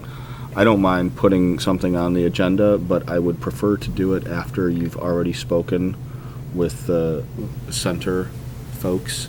I think what we ought to do is put that on as an agenda item once you've got that presentation done, so that we can incorporate feedback from those parents as well. And specifically, We have a tentative date, but we've not confirmed this yet with the Center School PTO, working with their president, Angela Caputo Griswold, for next Thursday, the 12th. And I was planning on sharing that. We still have, I believe, a Council of Schools meeting on Thursday, and touching base with some of our PTO folks there in terms of outlining what that is.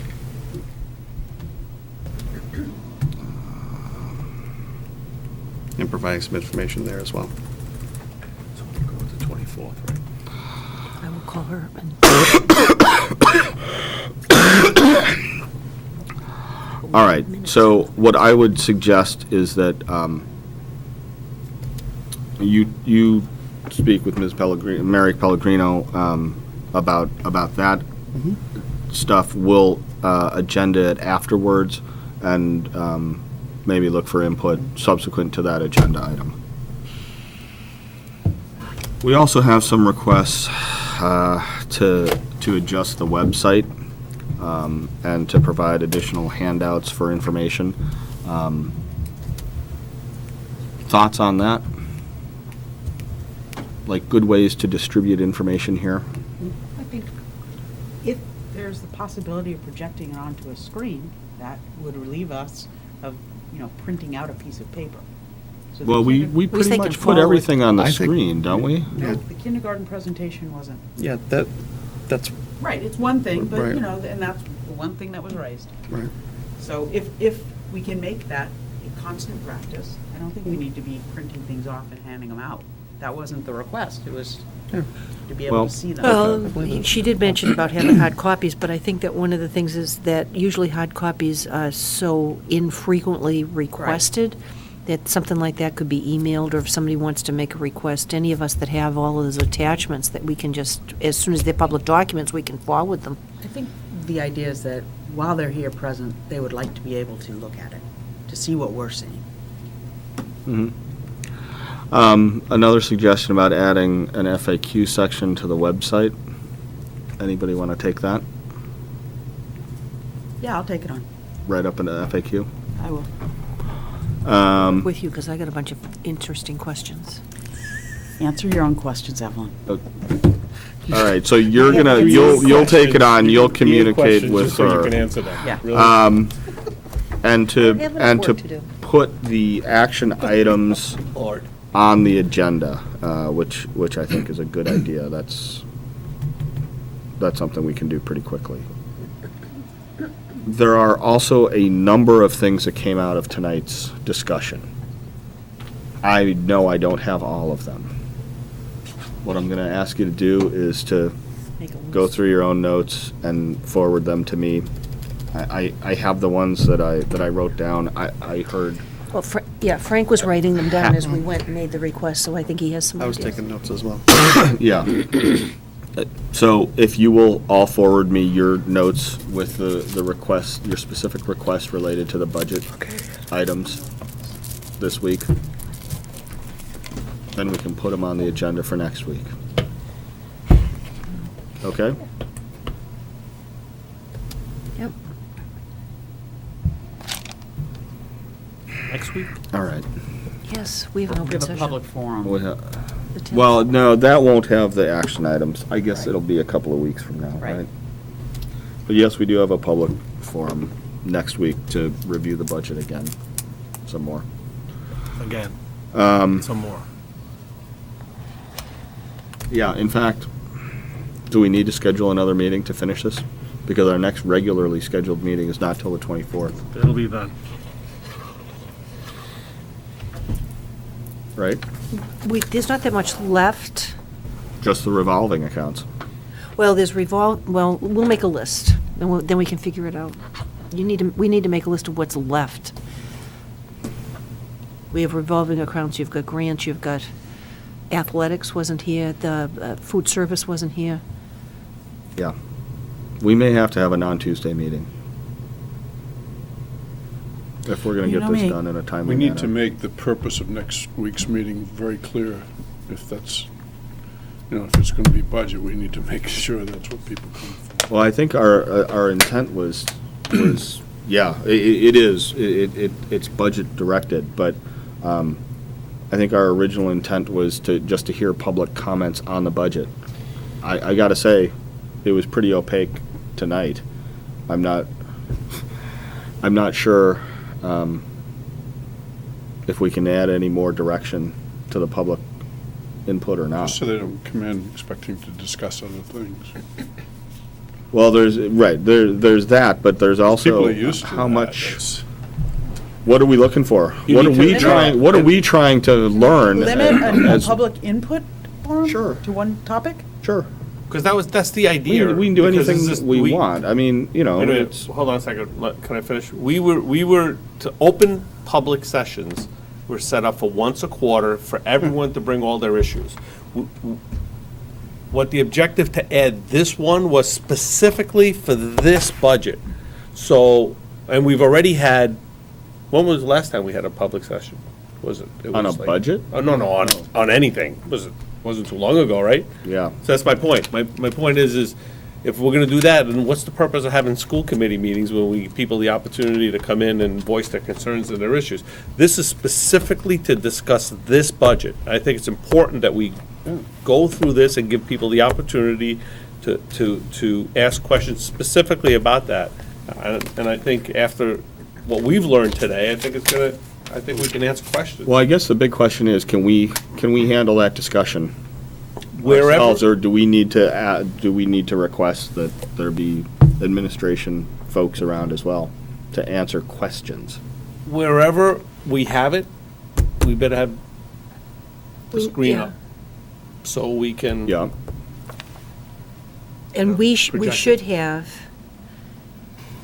Frank there. There may be questions for technology. It's a 2-hour meeting. We go 7 to 9, isn't that correct? We haven't set the time of the meeting yet.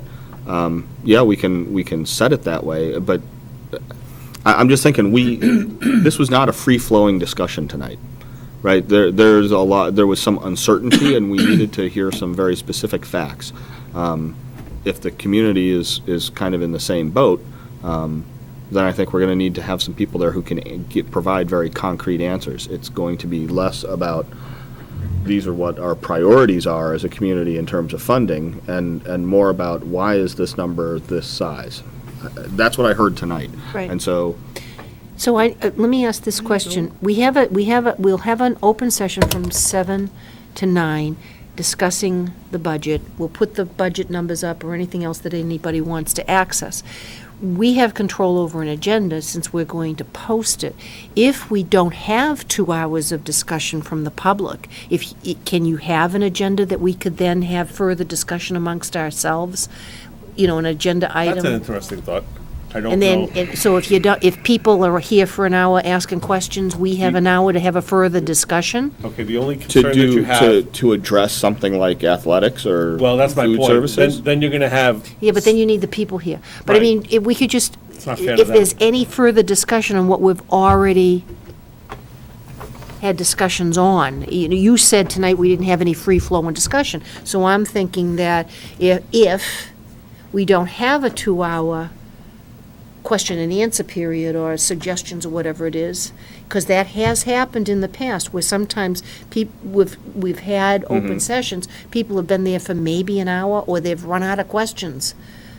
I don't know anybody that could run out of questions, but anyway, you run out of questions. And so if we had the opportunity or if we put the agenda on there, we can always cancel any further discussion by school committee members, but at least it's on some kind of an agenda besides the open session listening to public comment on budget.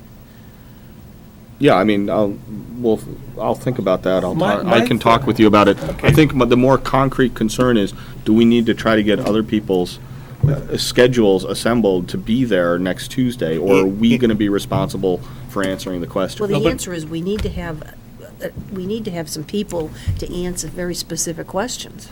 So if you wanted specific people to be here, we could schedule them first, right at 7 o'clock, from 7 to 7 to 8, and then schedule the open session from 8 till.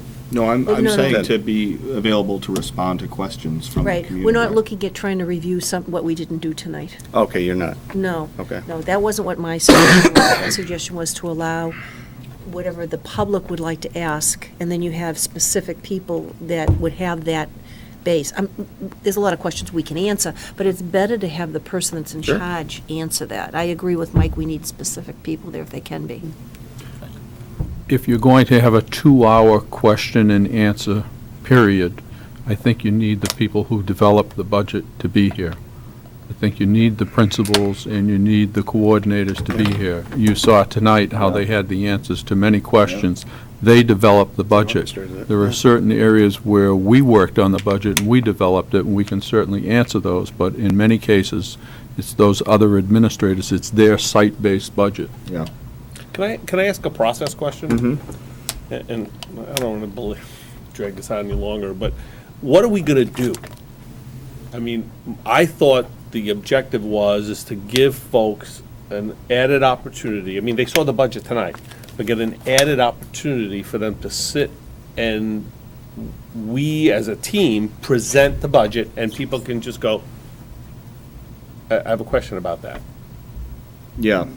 Versus, Would that be our budget hearing that we typically have? Because we still have to have the budget hearing. What we built into this calendar was this committee. that's for town meeting reps. No, No, that's, no, no, no. It's, That's also it's public. open to the public. Oh, yeah, We- yeah, We talked that's about right. having. Send We talked about having invitations it to all the town early meeting on. reps. Right.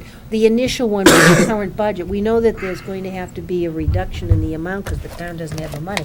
But at least right now, we have what it is that they have all worked on and where it goes with that.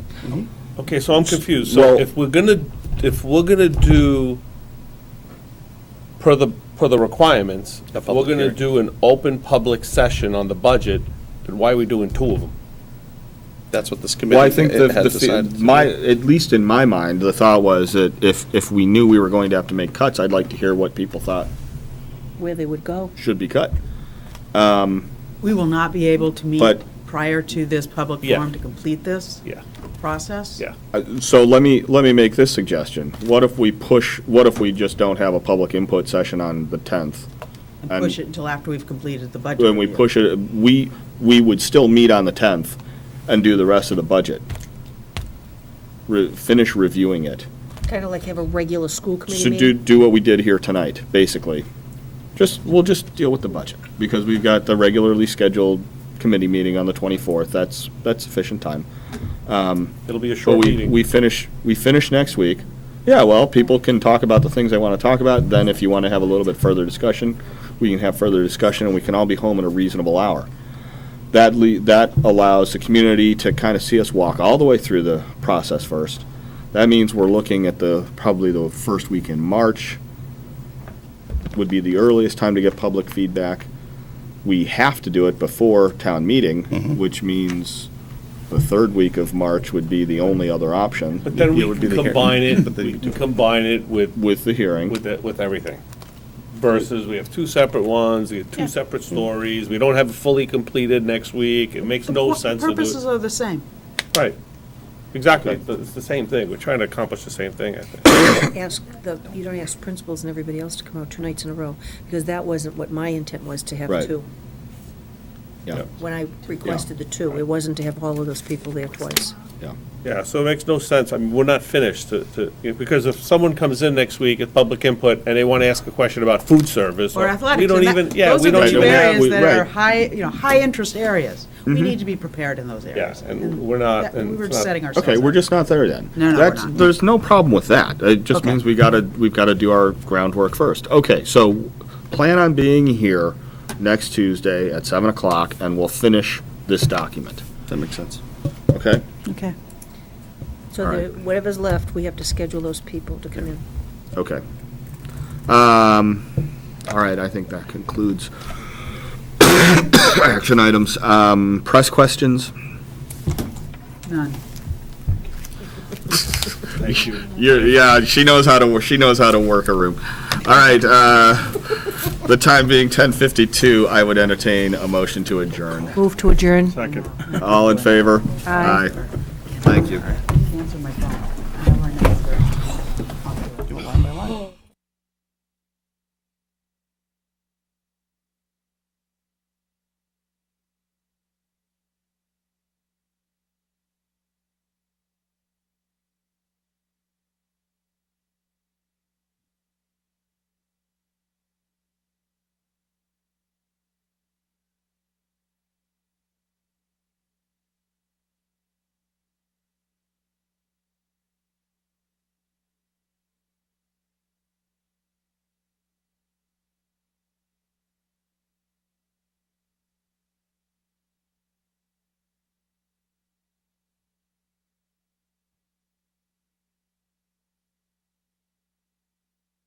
miles per hour.